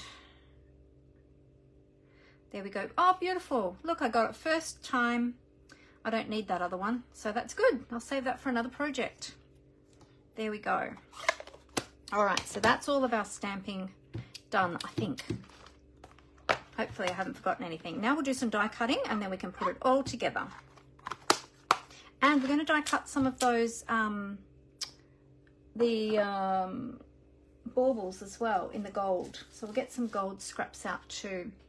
All right, let's bring in our mini Stampin' Cut and Emboss machine. I'll just pop my sentiment over to the side. There it is. All right. Have you all seen the mini Stampin' Cut and Emboss machine? I'm sure you probably all have by now. It is fantastic. So it's nice and compact to have on your desk. So I'm going to use the number 1 base plate, a number 2 clear plate on the bottom, and then we'll pop our cardstock and then our dies. Now, because we've only got a narrow feed mouth on the mini, I'm going to just trim between these so that I can fit one on each.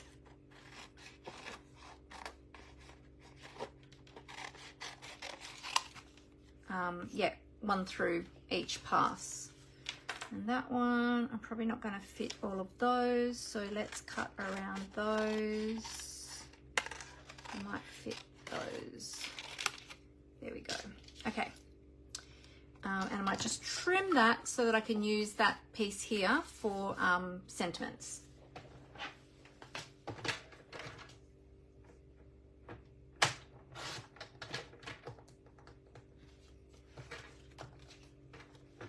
Okay. All right, so let's get the coordinating dies. Now, what was going to be our first one? This one was going to be the tallest. No, that was going to be our tall. No, which one was it? Which one did I do first? This one. That was going to be, I was going to have that one, then that one, then that one, I think. Is that how I was going to have it? Or would it be better that one, that one? Actually, it might be better having it that one, then that one, then that one. Yeah, that might be better. All right, so we'll make this one the largest one. 1, 2, 3, 4. I wasn't going to use that bit with the splodge, but that's okay because we will cover that up. All right, so now with our dies, we've got the largest tree. That's got the 5 layers, and you can tell by, actually let me take that from underneath there. You can tell by where they sort of scoop out. So 1, 2, 3, 4, 5. That's the largest one. We want the next one down that has the 4. 1, 2, 3, 4. That's the 4-layer tree. Okay, so we're going to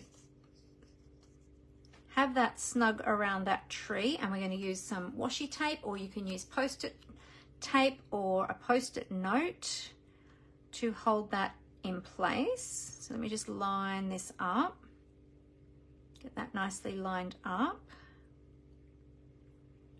There we go. And we'll pop some washi down to hold that in place. Now we've got our little ornaments up there as well, so we'll take one of our little sets of ornaments. These are all the same. It just means that you can die cut multiple at a time, and hug those little ornaments with your die. Oh, and then pop that down there. There we go. All right, and we're going to then put another clear plate over the top, another number 2 clear plate. And we'll take that through our machine.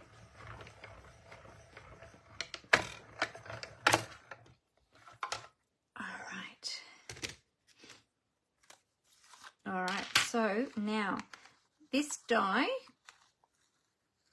has cut individually all of those little ornaments. So here they are. How cute are they? Look at that. So adorable. Look how little they are. So cute. So there's our little ornaments. So it's one set. We've got our tree that has now cut beautifully. Look at that beautiful 4-layer tree. And that's the extra bit that I said, don't worry about that smudgy bit because we're not going to die cut that. So there you go. How cool is that? So these dies are amazing. Now, in terms of these large ones, what I might do is I might show you, I'll just separate these two. And I'll trim that down too.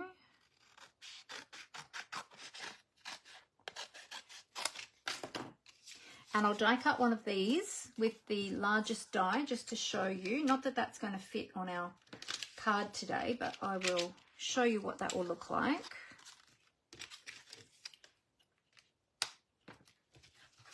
Okay, so that's one of the trees we'll be using. I'll put that over to the side. Our large tree. Oh, I might have cut that cardstock a bit too. I cut a bit much cardstock off that one. You'll get the gist anyway.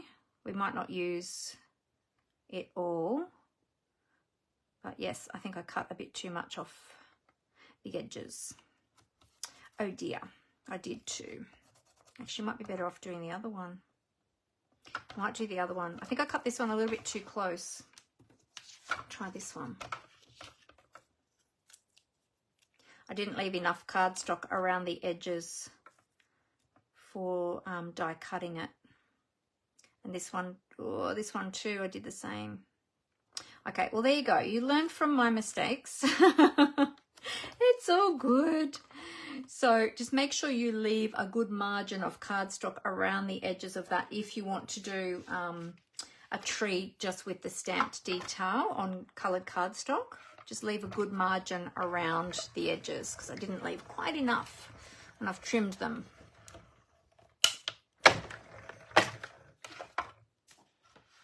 Okay, let's have a look.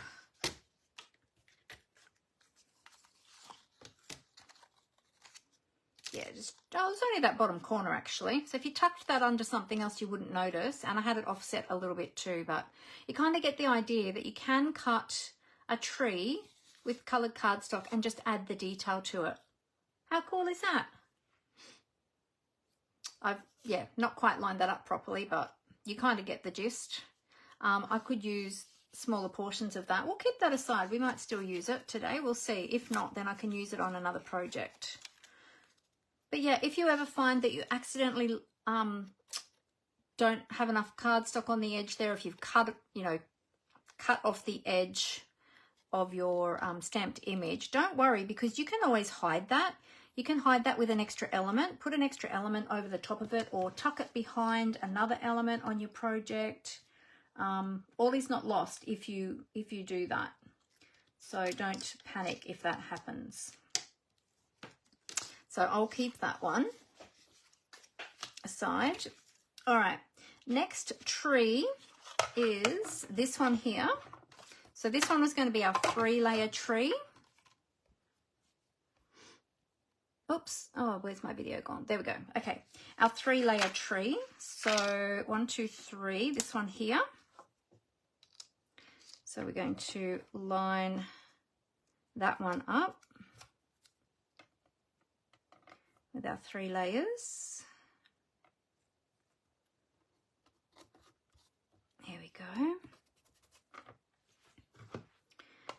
pop our plate. Oh, we've got to do our, I'll just move that washi tape down because I forgot about our little embellishments up there. So we'll die cut a set of embellishments as well.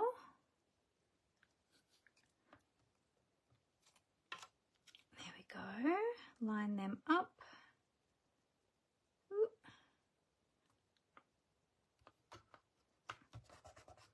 Okay, so all the die cutting just takes a little bit of time. It's probably what takes the most time of anything is the die cutting.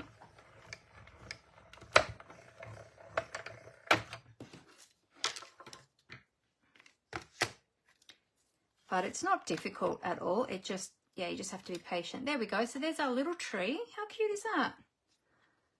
A little 3 tree. Actually, I'm just thinking, was I meant to do that as a 4 tree?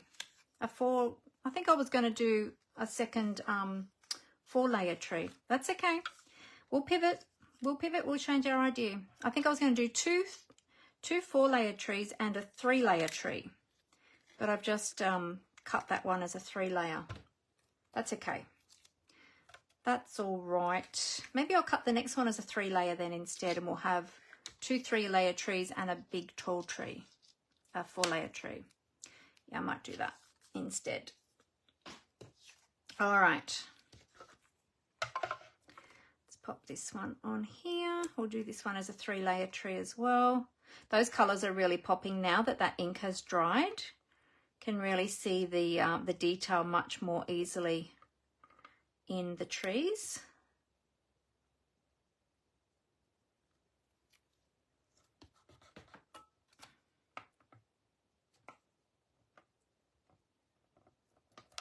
There we go. Now we've got 3 sets of the ornaments there. Oh, that first set, that was the first one I stamped that wasn't very dark. So we might not die cut that one, but we'll do these other ones at the same time.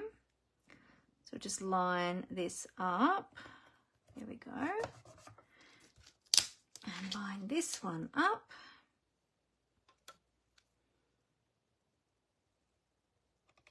Oops. Oops. Slippery.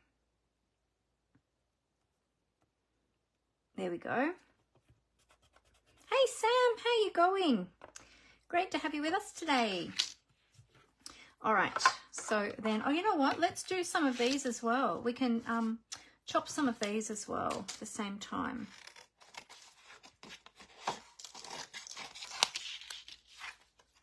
We can fit them on.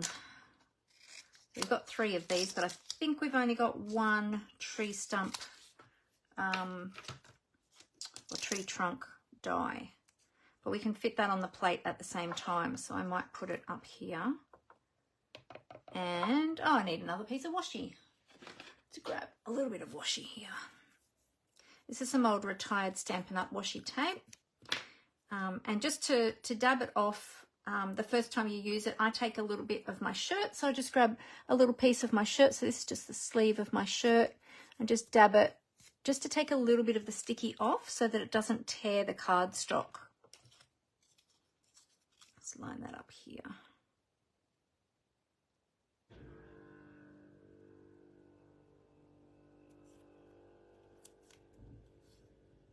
There we go. Now, because this die has straight edges, we want to put it at a little bit of an angle so that it feeds through the machine more easily and doesn't get stuck on the rollers.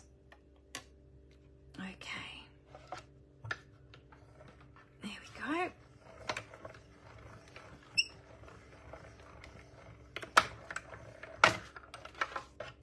Oh, I think my tree die might have moved. Let's see.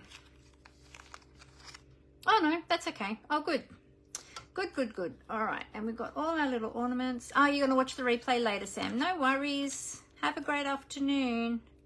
Thanks for jumping on. Okay.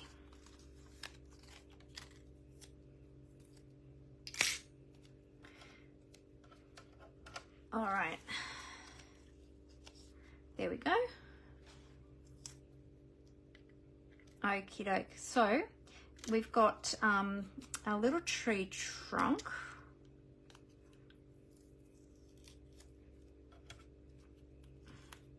Oh, I cut it a little bit off center, but that's okay. Isn't that cute? We've got all these little baubles for the trees. I don't know if we've got enough yet or not, because we've got 3 trees there. But we're going to use some of the embellishments as well. So we probably won't need all of them. Okay, so we've got our 3 trees. We need some more tree trunks and some more baubles. Now I can't remember where this one was, but I do have my, oh, here maybe. I was going to say, I do have my little photocopied image to remind me. Okay, so let's do a couple more tree stumps, and then we'll do, at the same time, we'll do some more baubles, and then that way we'll make sure that we've got plenty. I wish we had more of the tree stump or tree trunk. I don't know, tree trunk, tree stump. I don't know how you'd say it. I wish we had more of those ones actually, rather than just one, because they're a little bit fiddly and they take a bit of time to cut each one of those as well. All right, so let's do last lot of these. Oh, and I need to show you the gold beaded garland as well for the tree.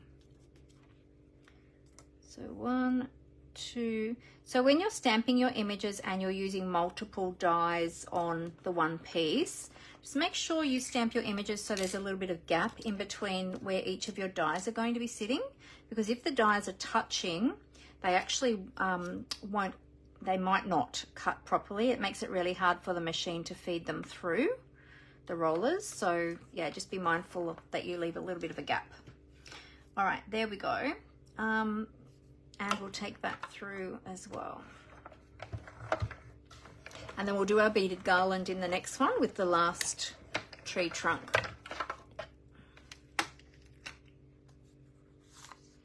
There we go. So I'm just going to pop all of these out over to the side just to make it a bit quicker.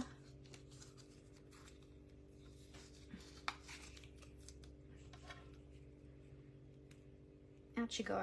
Out you go. Come on. There we go.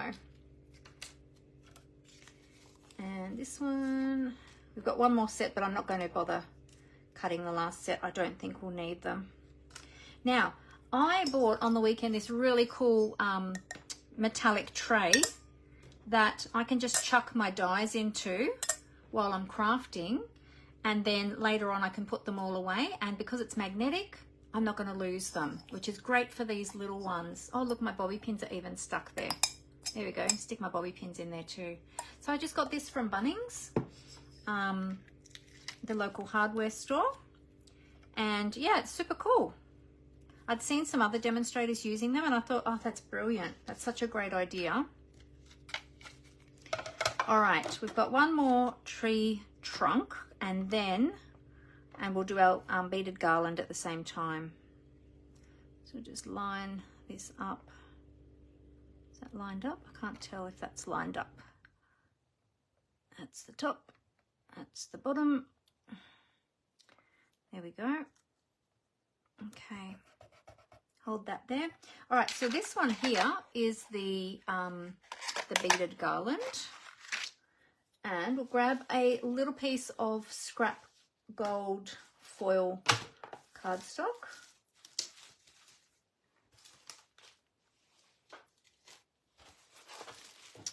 Let's see. This piece here I think will be the right size. Perfect, look at that. All right, so we'll run that through as well. And just thinking, do we want a star? We might do a star as well. Can we fit a star on there as well? Yes. Let's put a star. Let's do a solid star as well. Oh, don't think the solid star's been used yet. It's stuck on the die sheet. We'll pop one of those in the other side. We'll utilise all of that gold foil cardstock so that we don't waste it. Might just hold them in place just so that they don't slide off. There we go. All right.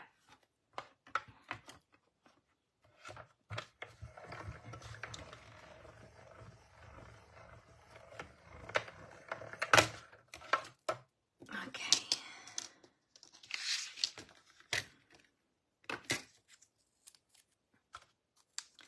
Okay, there's our third little tree trunk. I'll pop that in my die tray. There's our solid gold star and our detailed gold star with all of the little bits that come out of the center. Oh, here we go. Pop my stars in my tray as well so that I don't lose them. I'll put them away later. And all of these little pieces, let me move my mini out of the way. All of these little pieces form a beautiful beaded garland. Now, if you have trouble getting them out, just take your pick tool and just gently push them out. There we go. So there's the garland in the different tiered lengths for the tree. Isn't that cool? So pretty.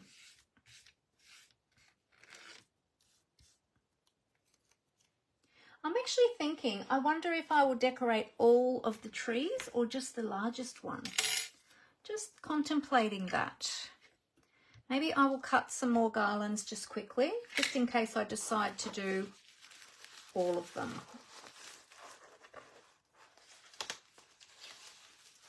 grab another one of those scraps. Pop that on there.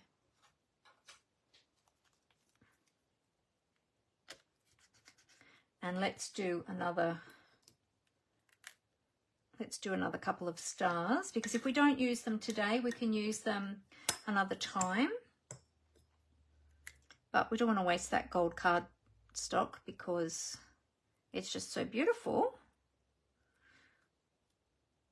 Okay, make sure we've got that little bit of gap between the dies. And this one. All right, we'll run that through again. So just move all of these over this side.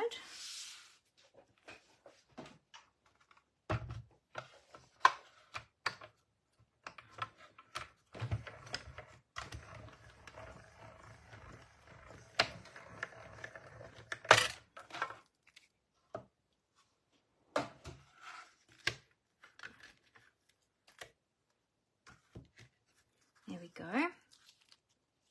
So who else loves their gold foil cardstock? Or do you prefer gold or silver? There's a question for you all. Let me know. Do you prefer gold or silver? And especially when you are creating your Christmas cards, which do you use most, gold or silver? Are you going to watch the replay after too, Dimity? That's okay. No worries. I know you're traveling, aren't you?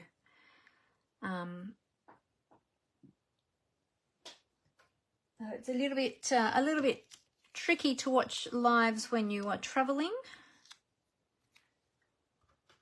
There we go. All right. Just poke these out. There we go. And I think between all of those, we can make them enough for both of the small trees, because we can trim those down a little bit too. Okay. All right. I'll pop that one in my tray just to save time. I'll move these out of the way.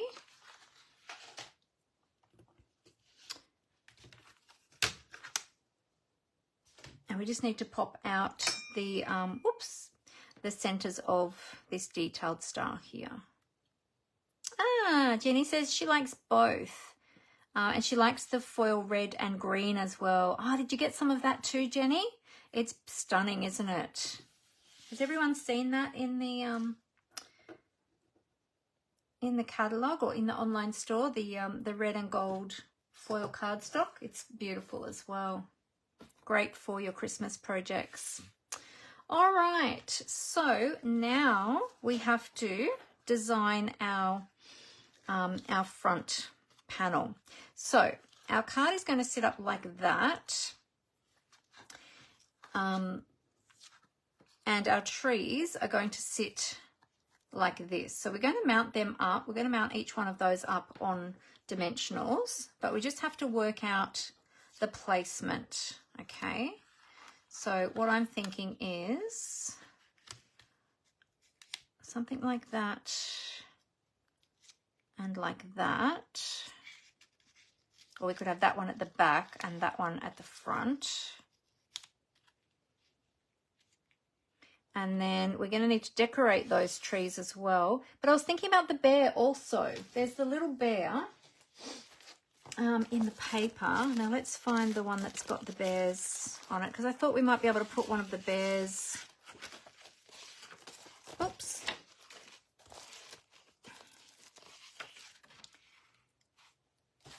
This one's a happy looking bear. I thought maybe we could fussy cut him and put him there too. Or you could have this one coming in from the side.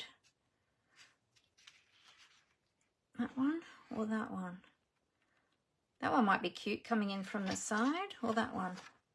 Let's just do a little bit of snippety snip snip here, and then we can decide. All right, so I'll just go, like, what's on the other side? It's stripes, okay.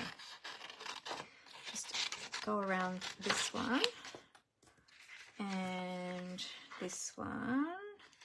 Actually, just check. I'm just going to check if we've got another paper with that same bear, because I don't want to chop into that section if we have. Just check to see what we have. Make sure I'm not. Oh, this one here. Okay, so we might be able to chop into this one more so, because this piece down the bottom here, that could form a whole front panel. So I might not chop into that one, but we've got the same bear just in the opposite direction on this piece here. So I might take this one up here and I'll go around this tree, because that's one of the ones that cuts out with the dies. So we might want to use that later. Even though the edge of it's cut off, you could use it sort of on the edge of a project like that. Yeah, so we'll save that one. I'll just take this little bear. Now this one is the one that punches out with the punch, which I don't have. I don't have the punch, so I'm going to fussy cut him, but I'm just going to grab my glasses, because otherwise my vision will go blurry and I won't be able to see what I'm doing. Okay, here we go. All right. Yeah, I can't decide which bear I want to use, so I thought, well, let's just fussy cut both, and then we can decide which one we want to use. These bears, I know that not everybody loves to fussy cut, but as I said, there is a punch that coordinates with this particular bear. Not with the other bear though, just with this one. But these bears, they're not too fussy to cut because they're a fairly solid shape. Like, they're not too intricate. Some images are much more intricate to fussy cut, and I understand, you know, that can get a bit frustrating. We do now, however, have the craft knife attachment for the Take Your Pick tool as part of the new tool set. So that's really handy if you find cutting with a craft knife easier, or a craft blade, then perhaps that attachment would be great for you for the Take Your Pick tool. Funny story, like back in the day when I first started crafting or card making, we didn't really fussy cut anything. We used our craft knife for everything. Everything was cut with our craft knife on a self-healing mat. We didn't really fussy cut anything. I guess back then too, I didn't have small scissors like this either. We used to, you know, use larger size scissors that probably weren't as easy to cut with, and probably not as sharp as these little paper snips. These are great little scissors. I love them. But yeah, Did you used to use a craft knife back in the day, or do you still use a craft knife? Let me know in the comments if you prefer fussy cutting with paper snips or using a craft knife. Let me know. Oops, lost my spot. There we go. Get that going again. There we go. Oops. So we had, you might have seen some of my posts recently. We had my husband's birthday last week on Thursday. And then on Saturday night, we went out for dinner, which was really lovely. Went out as a family and had family dinner, which was lovely. And I had a beautiful grilled chicken breast with garlic sauce, creamy garlic sauce. It was so yummy. And sauteed veggies, which were beautiful. No dessert because we were so full. The meals were enormous. But anyway, then yesterday he spent the day, well actually he did it over 2 days, yesterday and the day before, putting together his new shelving for his garden shed, and he was very happy with it. And Amber helped him sort of sort it all out and get him all organized with all of his, you know, what was going to go where on which shelf, and we had some storage containers for him as well to go on the shelves, and yeah, he was very happy with it, so it worked out really well. So he had a busy weekend, a busy time doing that. But it looks so much better now. I'm so much happier that, you know, I don't like messy. So, not that I really go into his garden shed, but it is nice to, you know, when I do open the door to see it looking a lot tidier. Okay, which bear do we like? Do we like that bear or this bear? I don't know which bear. And do you think that we need a strip of garden green on the bottom there to be like the ground? Because then we've got the pine needles underneath, which are the garden green. Oh, do we maybe need a strip of that under there? Maybe we need a strip of the pine needles along there as well, rather than the stripes. Because my idea was that the pine needles had fallen from the trees down onto the ground, down here. Oops, hang on, I'm going, sorry, it's sliding away from me. So maybe we need a strip of that along here as well. What do you think? Or we do plain garden green. Let's have a look. Let's grab a strip of that. I've got some of that here, so I'll just cut a strip and we'll see how that looks. Let's see what's on the other side. Yep, okay. So how wide would we need it? Probably, let's have a look with our ruler. So this is where I'm winging it a little bit, this part, because I hadn't planned this part quite yet. Probably only 1 centimetre, maybe 1.5. I'll go 1.5, then we can always cut it down if we need to. 1.5, and that is 10.5 wide, or 10.5 wide. So take that to 10.5.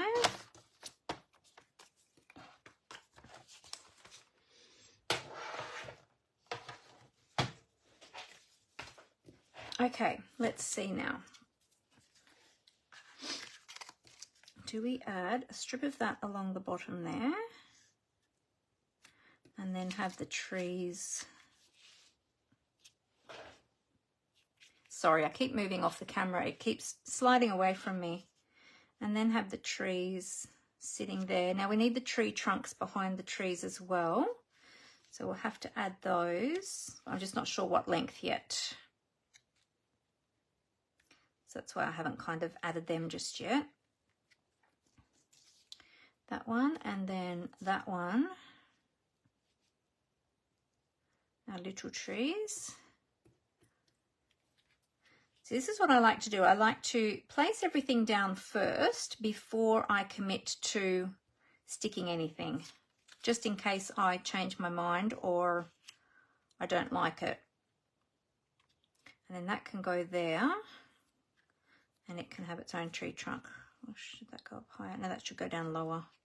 I'll put those ones up a little bit higher. a slightly longer tree trunk. Up a little bit higher. And that will just help to ground them a little bit too, so that they're not floating trees. Oh, you love how my card is taking shape, Janelle. Thank you. I'm pleased. I'm glad that you like it.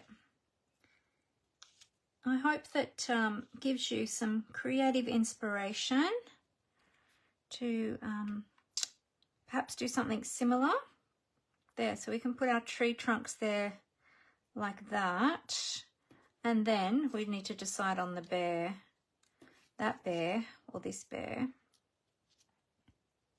Oh, I think that bear there looks good, the big bear. I actually think he looks better. And we can just put him so that he's covering up that tree trunk. In fact, we probably don't even need that tree trunk if we're going to put him there. Like that. That would be cute. Yes. I think I like him better than that one. All right, awesome. And then we can decide on, we need to decide on the decorating of the trees. I was thinking maybe the big star on the big tree. And do we decorate these other ones as well or not? Do I just decorate the big one?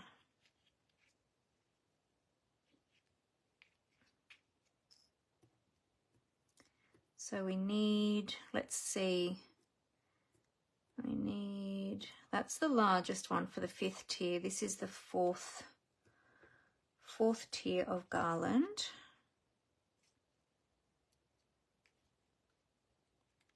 Now with the garlands, when you decorate your trees, you can have them going at a slight angle, or you can have them going straight across.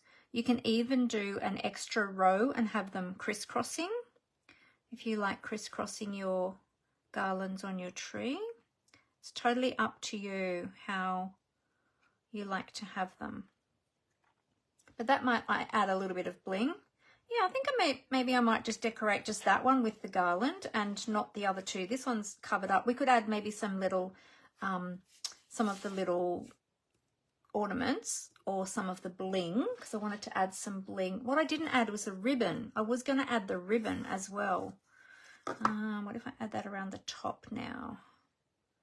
Might add that along the top. I was going to add along the bottom, but now we haven't got space for it. So I might add that along the top. Okay, all right, let's add our tree trunks to our trees. I'll get that at about the right height. Just line that up there. Oops. Add a bit of glue to the top there and just add my tree. That was around about there. Thereabouts. Doesn't matter if it's not exact, as long as the tree trunk is straight. It's not actually even in the middle. Let's move that over to the middle. There we go. Yep. Okay, tree trunk done. And we'll do tree trunk on this one as well. Whoops, losing the star. So it is important to embellish your tree with the garland and things like that now at this point before adhering it, because otherwise you won't be able to tuck them in when you're overlapping all of those trees. So there we go. The ribbon, I'll decide on that later because we can add that in later, but I'm going to do these little garlands now.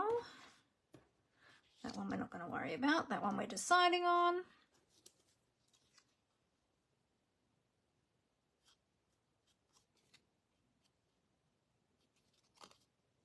Okay.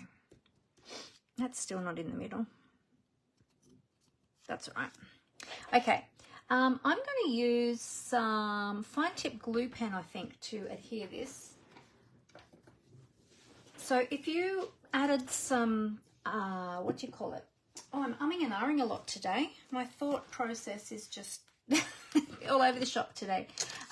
If you added some of the adhesive sheets to the gold cardstock first before die cutting it, then that would then make these into stickers.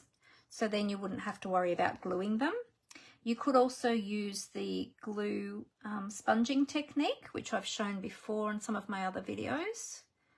Or you can just use the fine tip glue pen. You can use a multi-purpose liquid glue as well, but I do find it comes out a little bit fast. And this one's got the precision tip. Only mine's all gunked up. This one's got the precision tip, so it's a little bit more controlled. Oh, except it's stuck. It's glued, it's gunked up. I mustn't have cleaned it out properly last time when I used it. Just give that a little go with the pin to see if that's going to unclog it. Nope. Okay, so maybe it's, I do have another bottle of this somewhere. I'm not sure where it is. So it's probably, it's gunked up on the inside. That's the problem. Oh, yep. There we go. All right, hang on a sec. I need my pin. I have a little pin here that I use for unclogging my glue. See this? This is all dry on the inside, so it's gunking it all up. So I've got this pin that came, I don't know, this came with a glue pot many years ago and I just kept it.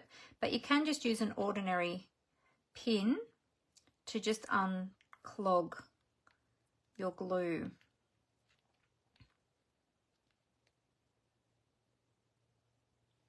You can feel that it's quite sticky through there, through the middle.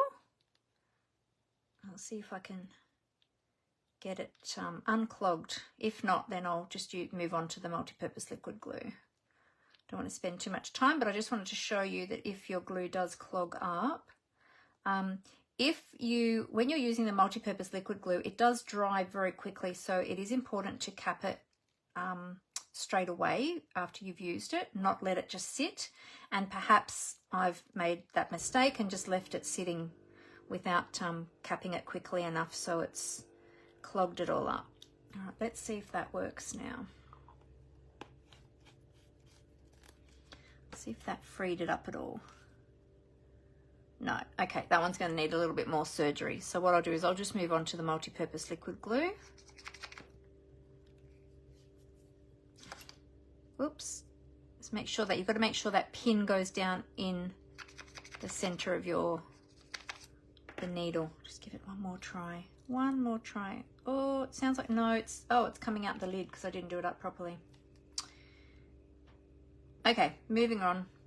I will deal with that later. Yeah, okay.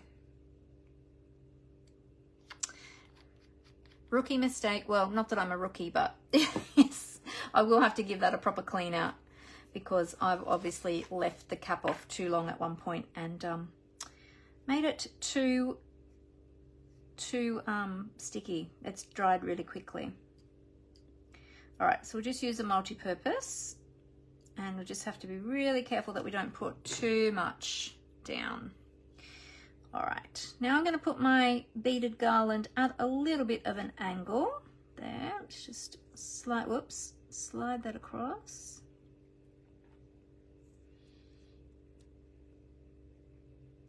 There we go. Okay, that's the first layer. And let's do the next one.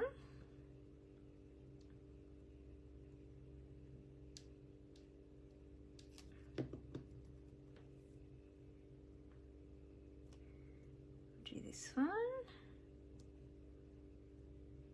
Oh, this one I've got a little bit long, so I might need to, I think I've not put that at quite the right angle, or I've not lined it up right.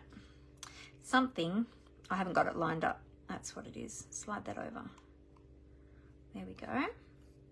Okay. Getting in a sticky situation. Let me just get my baby wipes out.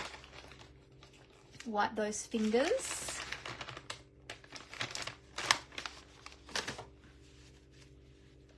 It's always a good idea to have a damp cloth or baby wipes on your desk when you're crafting. If you watch me frequently, you know that I say it every time because I am the one who usually needs it. There we go. So we're going to do this one.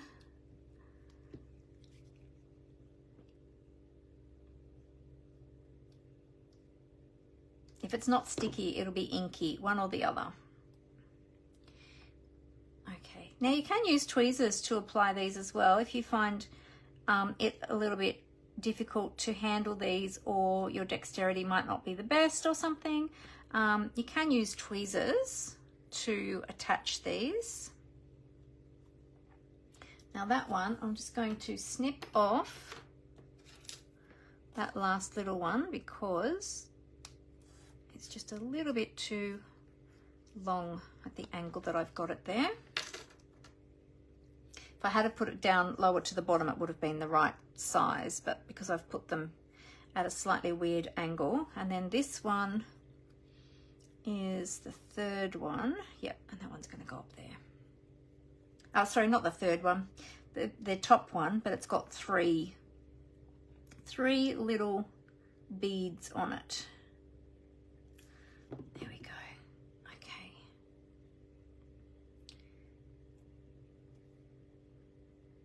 There we go. All right, beautiful. And then while we're there, we might do the star as well. So I'm just going to put, I might,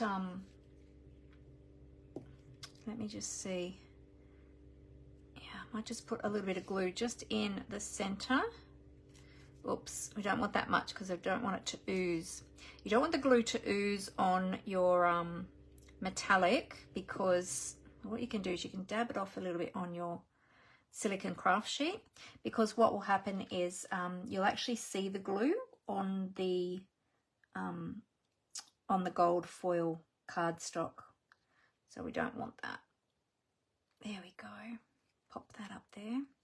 There. Okay, so there's our first decorated tree. The other ones, there's the second one. We'll pop on some of these little embellishments. Now to do this, I think I'm going to use my Take Your Pick tool because, oops, dropping things over here. I'm going to use the putty end. I'm going to put all of these over here, and I'm going to use the putty end to pick these up and put them on the project, because I think that will be much easier to do it that way. In fact, oh, you know what I'm going to do? I know, I'm going to do it this way because these are so tiny. I can't remember what I did with the other ones, but you can use tweezers again, but I'm going to turn them this way, and I'm going to pick them up with the putty end, and I'm going to put a bit of glue on my silicone craft sheet. If you don't have a silicone craft sheet, I highly recommend them. They are awesome. And the glue will just rub off or just wash off them. It doesn't stick to them permanently, which is great. So it's great to use with your adhesives.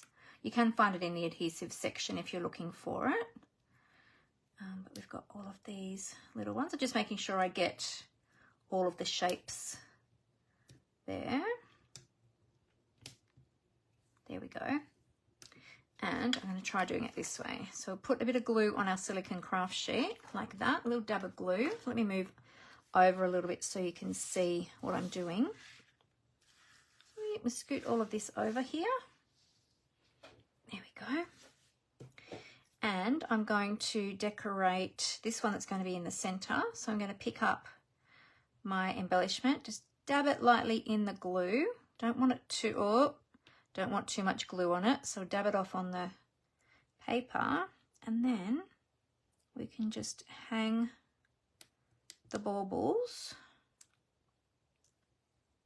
like so.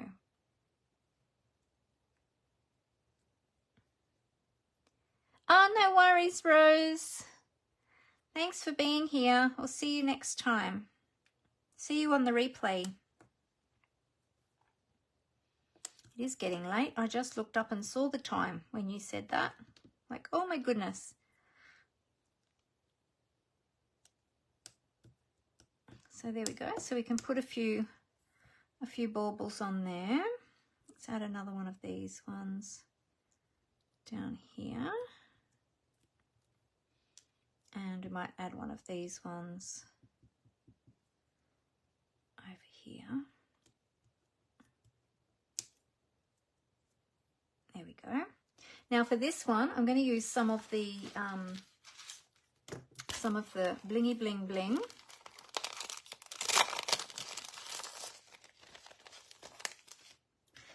So let's see. Now I'm going to adhere this strip of paper to the bottom of that front panel. So just might open that up to do this so that I don't, because I've got the same paper on the bottom, or on the inside I should say. I don't want to not line this up properly. There we go. Okay, so we're going to have that tree there, and then that tree's at the front. That one's going at the back. There, like that. I think this one's going to need a star as well. We might do the solid star on that one. Actually, let's just dab that in some of that glue. Let's get a little bit of that glue on there. We'll attach that to the top of the tree. Oops, it's a very big star for this little tree, I have to say, but that's okay. Okay, there, like that. Okay, so let's have a look at these embellishments now.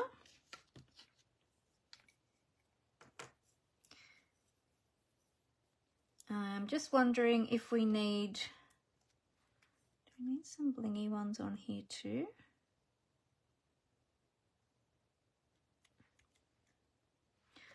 Just see what looks good. Maybe we'll just do 3 of these ones on here. Yeah. And then on the big one, we have some of those as well, or just deciding. And then on this one, we could have some of these bluey ones perhaps, or maybe the bright green ones. The bright green ones might stand out nicely on that one.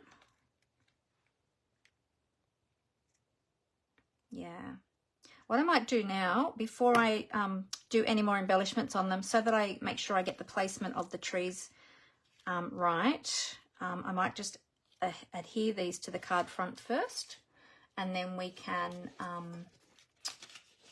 do the embellishments. So just pop some dimensionals, put all of them up on dimensionals today. Use some of these edge pieces. Make sure you use up your edge pieces, don't waste them, because they are very useful.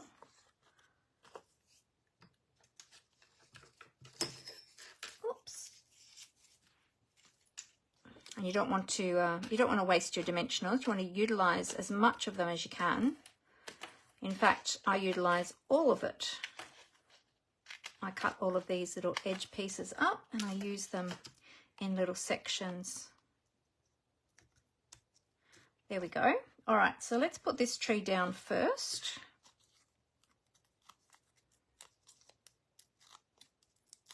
So this is one of those projects that would have been good had I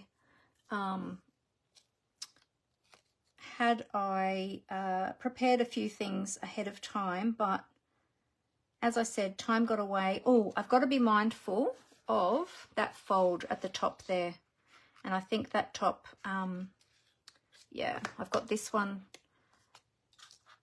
This dimensional at the top is a little bit too close to the top of the card.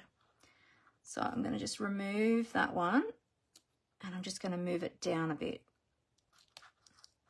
Oh, stuck to my finger. There we go. Because you want to be mindful of that fold, so you don't want any adhesive going above the top of that fold on your fun fold card. Okay, so we'll attach that one there like that. So just checking that embellishment, oh sorry, that adhesive. So that's just at the right height. Okay, and then with the other trees it won't matter because they're smaller, so they'll be all good. Now I have a new packet of dimensionals, and I haven't yet drawn my lines on there to help me to see where the backing papers are. So I'm just going to do that quickly now. So I'm just using a Sharpie, or you can use any permanent marker, and doing this helps you to see when you have or haven't removed your backing papers from your dimensionals when you put them on your project. And I'll show you what I mean. Hopefully that's dried enough.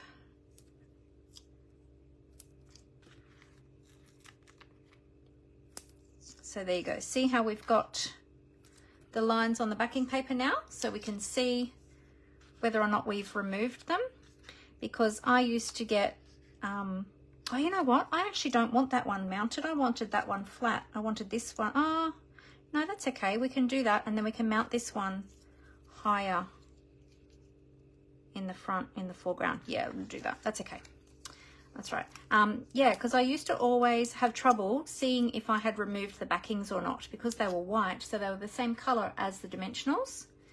But by doing it that way, with the lines marked on the back, then you can see if you've removed them or not. There we go. All right, and then this tree is going to go in front. So we're going to add a dimensional on each side.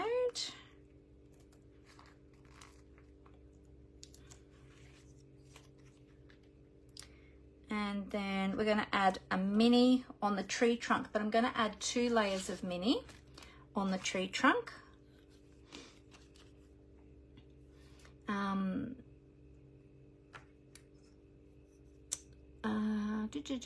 Oh, Gary got home. Did he, Jenny? No worries at all. All good. Janelle said, I would love to see the Christmas tree decorations that are fiddly like this on a sticker sheet. Oh, yes. Very true, very true.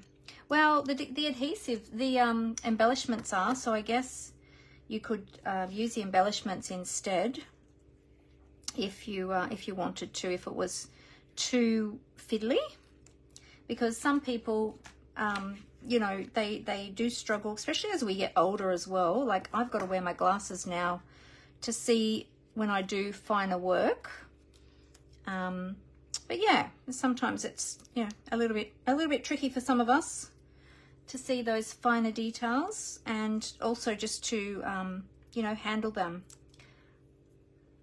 So it is good to have them with adhesive backing on them.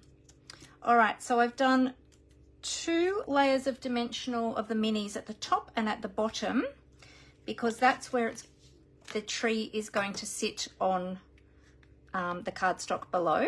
Oh, sorry, the designer series paper below. The other 3 are going to be sitting on these 2 layers, so I've just done a single layer there. All right, now let's see if we can get them lined up so that all of those bits sit where I want them to sit. Yes, beautiful, good job. All right, and now the bear is going to come in here from the side, and I think we'll put the bear at that layer. So we'll just put dimensional there under his rear end, under his bottom. We'll just see where he's going to sit. There, we'll put a mini under his foot, and I just had a backing come off one of these other pieces, so we'll put that back on there. We'll come back in with the embellishments in a minute. We'll just get all of these bits on here first. We'll put a mini under his foot, put a mini under this foot. So this is how I do it. I just like to line it up, see where everything is going to sit, and then I add the dimensionals accordingly. Where was that one going to go? under his back here. There we go. And then the rest of him is going to, oh, we need, no, that's good. That one's got one. The rest will have glue. So he'll have glue under this part of him. Okay. All right, good.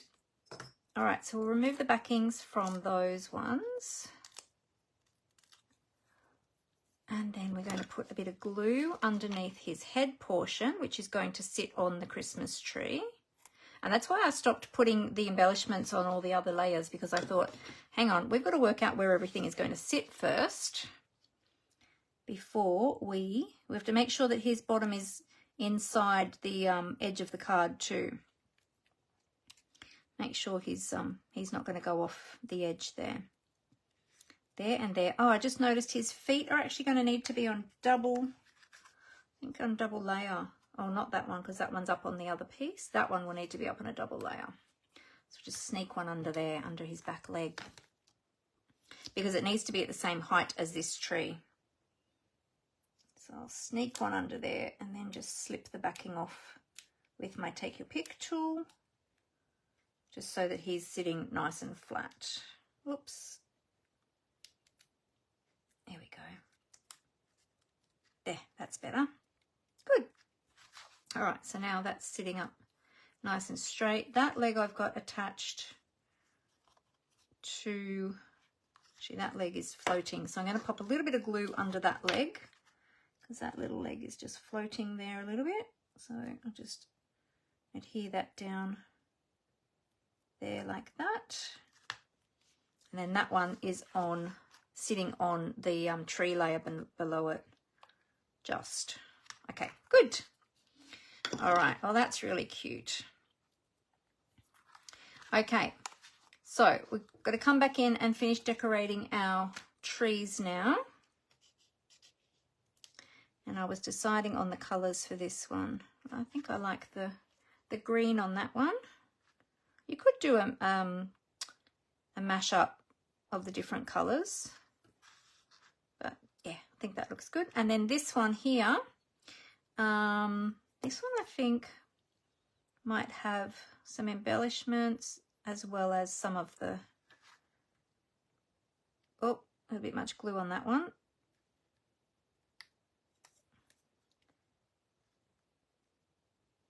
I'll just get that off there.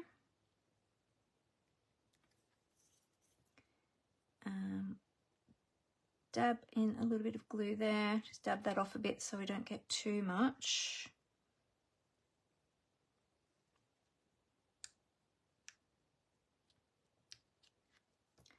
I'm just going to, once I finish this, I will show you how to do this, the stopper for the tree. And then, yeah, so this panel here, I'm just going to leave that plain. So the decorations are down here towards the bottom, because you're not going to see that when the card is being displayed. It's going to be, yeah, it's going to stand up like that, so you actually won't see it. Might add one more ornament down the bottom here, so just put a little bit more glue on here. And which one shall we add? We'll add the circle bauble. I'll just add that one down here. And then we'll add some bling. Now we haven't used the blue bling yet, but I don't think the blue will actually go on that tree. In fact, the blue probably should have gone on that one. I wonder if I should swap that over. Oh, the green doesn't look bad on that one because you've got the green in the tree there too, but we might use the green. Oops. Might use the green on this one as well.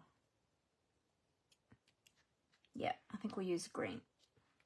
You could use the green or the white. Either would look good.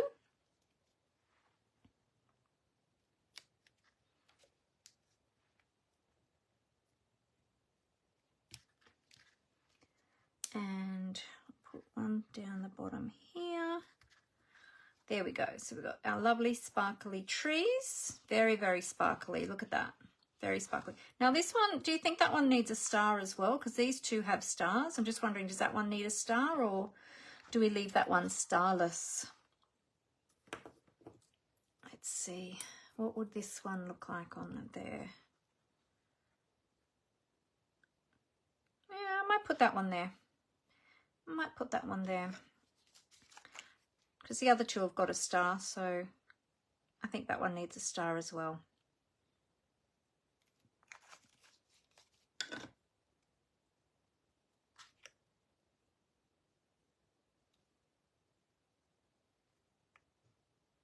There we go. Okay. Oh, that's cute. Alrighty.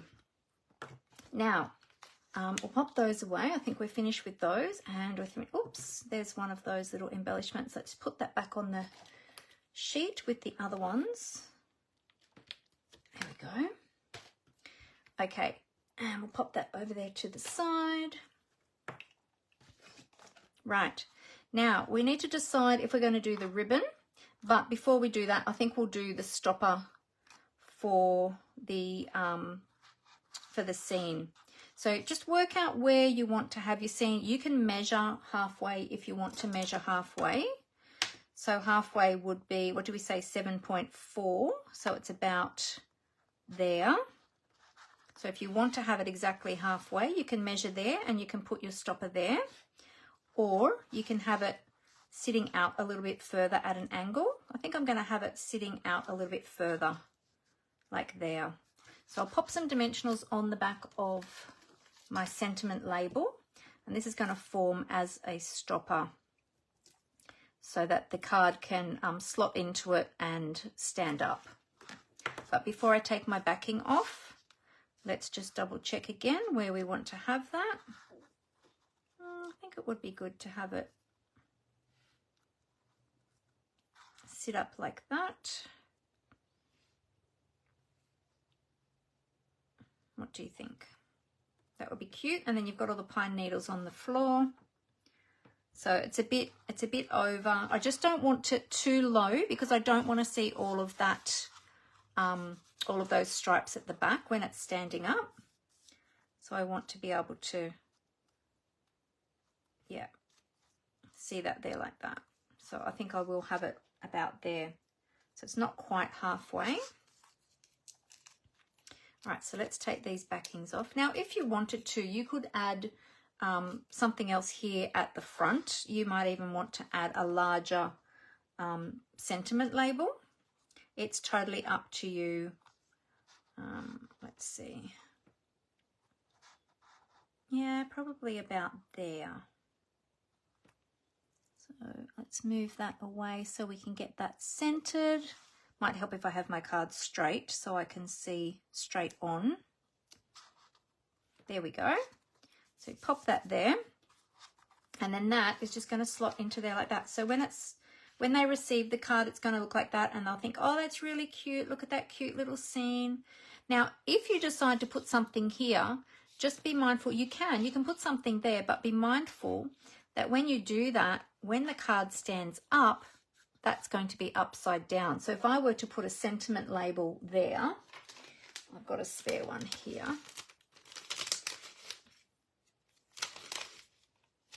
I'll just use this one as an example. So if I thought, oh, that looks a bit blank, I might put a sentiment label there. When you stand the card up, or when they stand the card up, that's now going to be upside down when it's displayed. Okay, so just be mindful of that. All right. Now I think we need a few little blings here on the bottom here. So let's add, what can we add? Some green or some white. I think the large ones would be nice. Yeah, I think I might add the green ones. I think the green ones will stand out better. So let's add a couple of these here.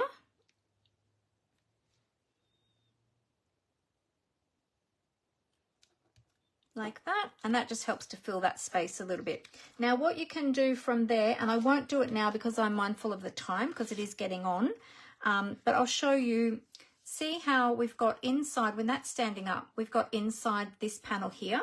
Now you can choose to put a white piece of cardstock on that layer there. Just measure, the width will be 10.5 centimeters or 10.5 centimeters. The length where I've got now, it might be different for you because it depends on where you've put your stopper. For me, my layer there will be, I would probably do about 8.5 centimeters. So 8.5 by 10.5. And then I can pop a white piece in there, and then that way I can write my message there. If you choose just to keep that all with the designer series paper, you do have the option of writing in here. Okay, so you can totally choose, but I will go ahead and do that later on because I don't want to keep you any longer because I'm mindful that it is getting quite late. I just didn't add the ribbon. Yeah, Amber just said ribbon. So you could add the ribbon here actually. You could add the ribbon here to fill in a bit of space down here, which might be nice because it will also coordinate with the bling there. So it might be nice there, or you could wrap it around this layer here. And I know you can't see it probably very well because I've got it up. I thread it behind that tree there. Okay, so I've attached my adhesive too high for me to put the ribbon there, but you could run it. You could run it along there and then tie a bow or a knot on the front on this side, but I've adhered my tree now and I've got it a little bit too high, so I can't slip that down low enough. But that would look nice up there as well and add a bit of extra bling. But I think I'm going to actually add it down here.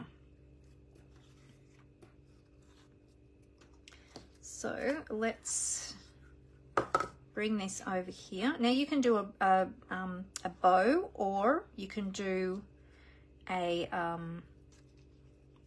just a knot. This ribbon is fine enough that you can do either.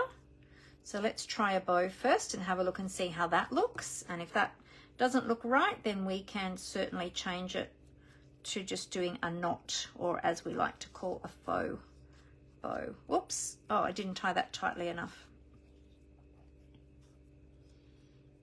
I might put that up a little bit higher just because we've got the space there.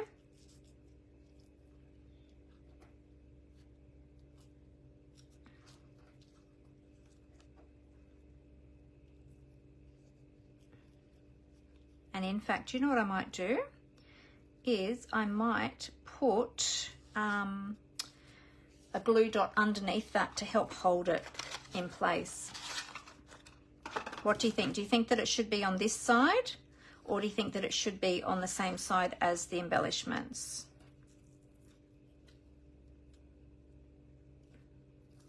What do you think? Which side do you think the bow should go on?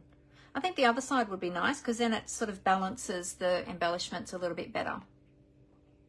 Oh, over a piece of vellum. Yes, we could do that. I'll grab a little piece of vellum and put it along there.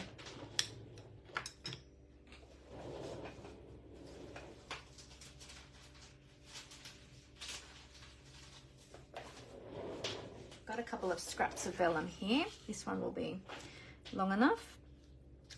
Okay, so let's see if we do a 1.5 centimeter strip of vellum. That would be nice. That's a great idea, Amber. Thank you for that. That'll just help to break it up a little bit, and it will lift the ribbon. So 1.5 centimeters by 10.5. Now the only thing is we've got very fine ribbon. So we need to make sure wherever we put the adhesive is where the ribbon is going to sit, because we want to cover up the vellum. So let's see if we added a little strip of vellum just there like that. Yeah, that would be nice. And then we can add the ribbon over the top. Oh, that would be beautiful. Good suggestion, Amber. So what I might do is I might just add a very narrow. Now, if I had my my other glue, I would probably use that, but I'm just going to add a very narrow strip of the multi-purpose liquid glue right down the center. Okay, and that's where my ribbon is going to have to sit to cover up that glue. Okay, so let's get that lined up. I'm just going to have that up just a little bit from the bottom. Okay, so smooth that on very gently. Beautiful. And as you can see, you can probably see you can see where the adhesive is there. Okay, so that's where we need to now put our ribbon. Okay, and I'm going to grab a glue dot and get that ready to put underneath my ribbon so that I can adhere that little, I'm just going to double it over because it's narrow ribbon, and I'm going to pop that down where I'm going to tie this.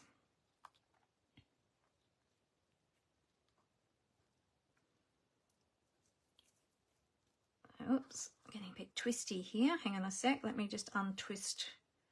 Getting in a tangle. No, that one's twisting now too.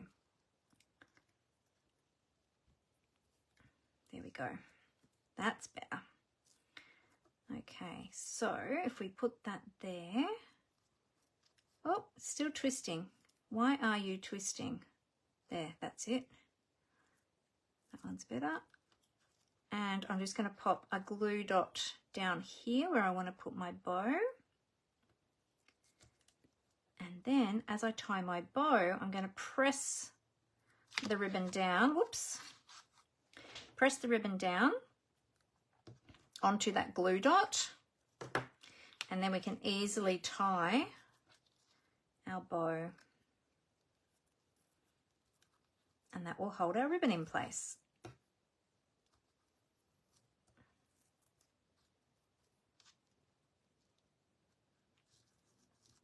Tie that nice and tight, trim,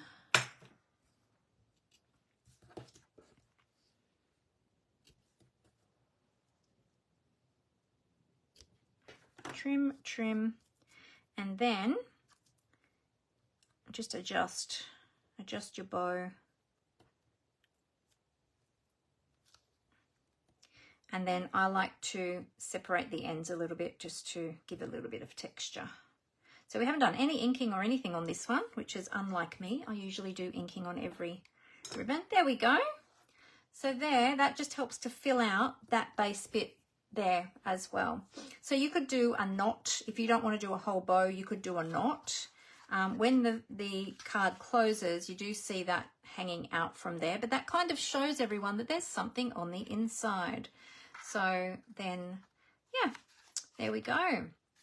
So pop a piece of cardstock in here so you can write your sentiment, and then when they receive the card, they can pop it up and display. There you go. So this one is slipping a little bit. Hang on a sec. I'll pull that a bit tighter. There we go. Good. So there we go. So there we have our little project, our little fun fold Christmas card. Very simple fun fold. Little easel card using the A Walk in the Park Designer Series paper with the Merriest Trees Bundle. So there you go. And you can decorate the trees up however you like. If you don't like it quite as blingy as what I've done, you can pare it back a little bit. He's actually ended up with a bauble right under his chin. I probably, wouldn't have put that one there if I had put the bear first, because that's kind of, you know, weird placement. I would have put it down a little bit lower, but that's okay. It is what it is now. He looks like he's biting the bauble off the tree, doesn't he? It looks like he's removing it. He probably thinks it looks like fun. So there you go. So I hope you really enjoyed that fun fold project. I'll go ahead after I finish filming and add that piece of white to the inside. So there you go. That's how it looks when it's standing up. So really cute. All right, well, I'm going to tip the camera back up to my face, and so that I can say goodbye to you all. So bear with me one sec and I'll just get that ready. Here we go.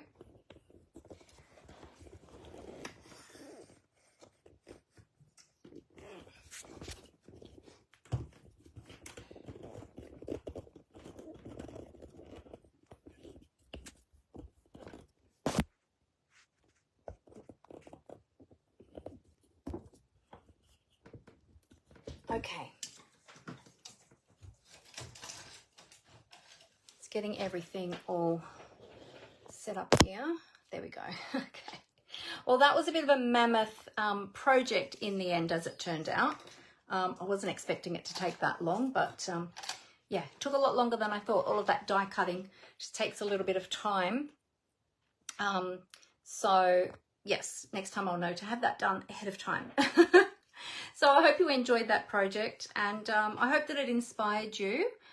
Thanks to those of you who stuck around till the end, but hopefully everybody else comes back to watch the replay and see the finished project. But I hope that you really enjoyed that. Yeah, it's really just a very simple fun fold card that just makes it that little bit more special. And wouldn't that be lovely just to have that displayed on you know, the recipient's buffet or mantle or something like that. So there you go. Oh, thanks so much, Dimity. Thanks so much. And thank you so much for your tips, Amber, of using that vellum. I think that really made a big difference with just lifting that ribbon. That was a really fantastic idea. Vellum is always a great idea. Often when Amber and I are creating projects, or sometimes if I'm stuck with something, she'll often say, add a bit of vellum, or I'll say to her, add a bit of vellum, and it always lifts the project. So it always works out well. All right. Well, thank you so much for watching today, and just catching up on these last few comments. Yep, no worries.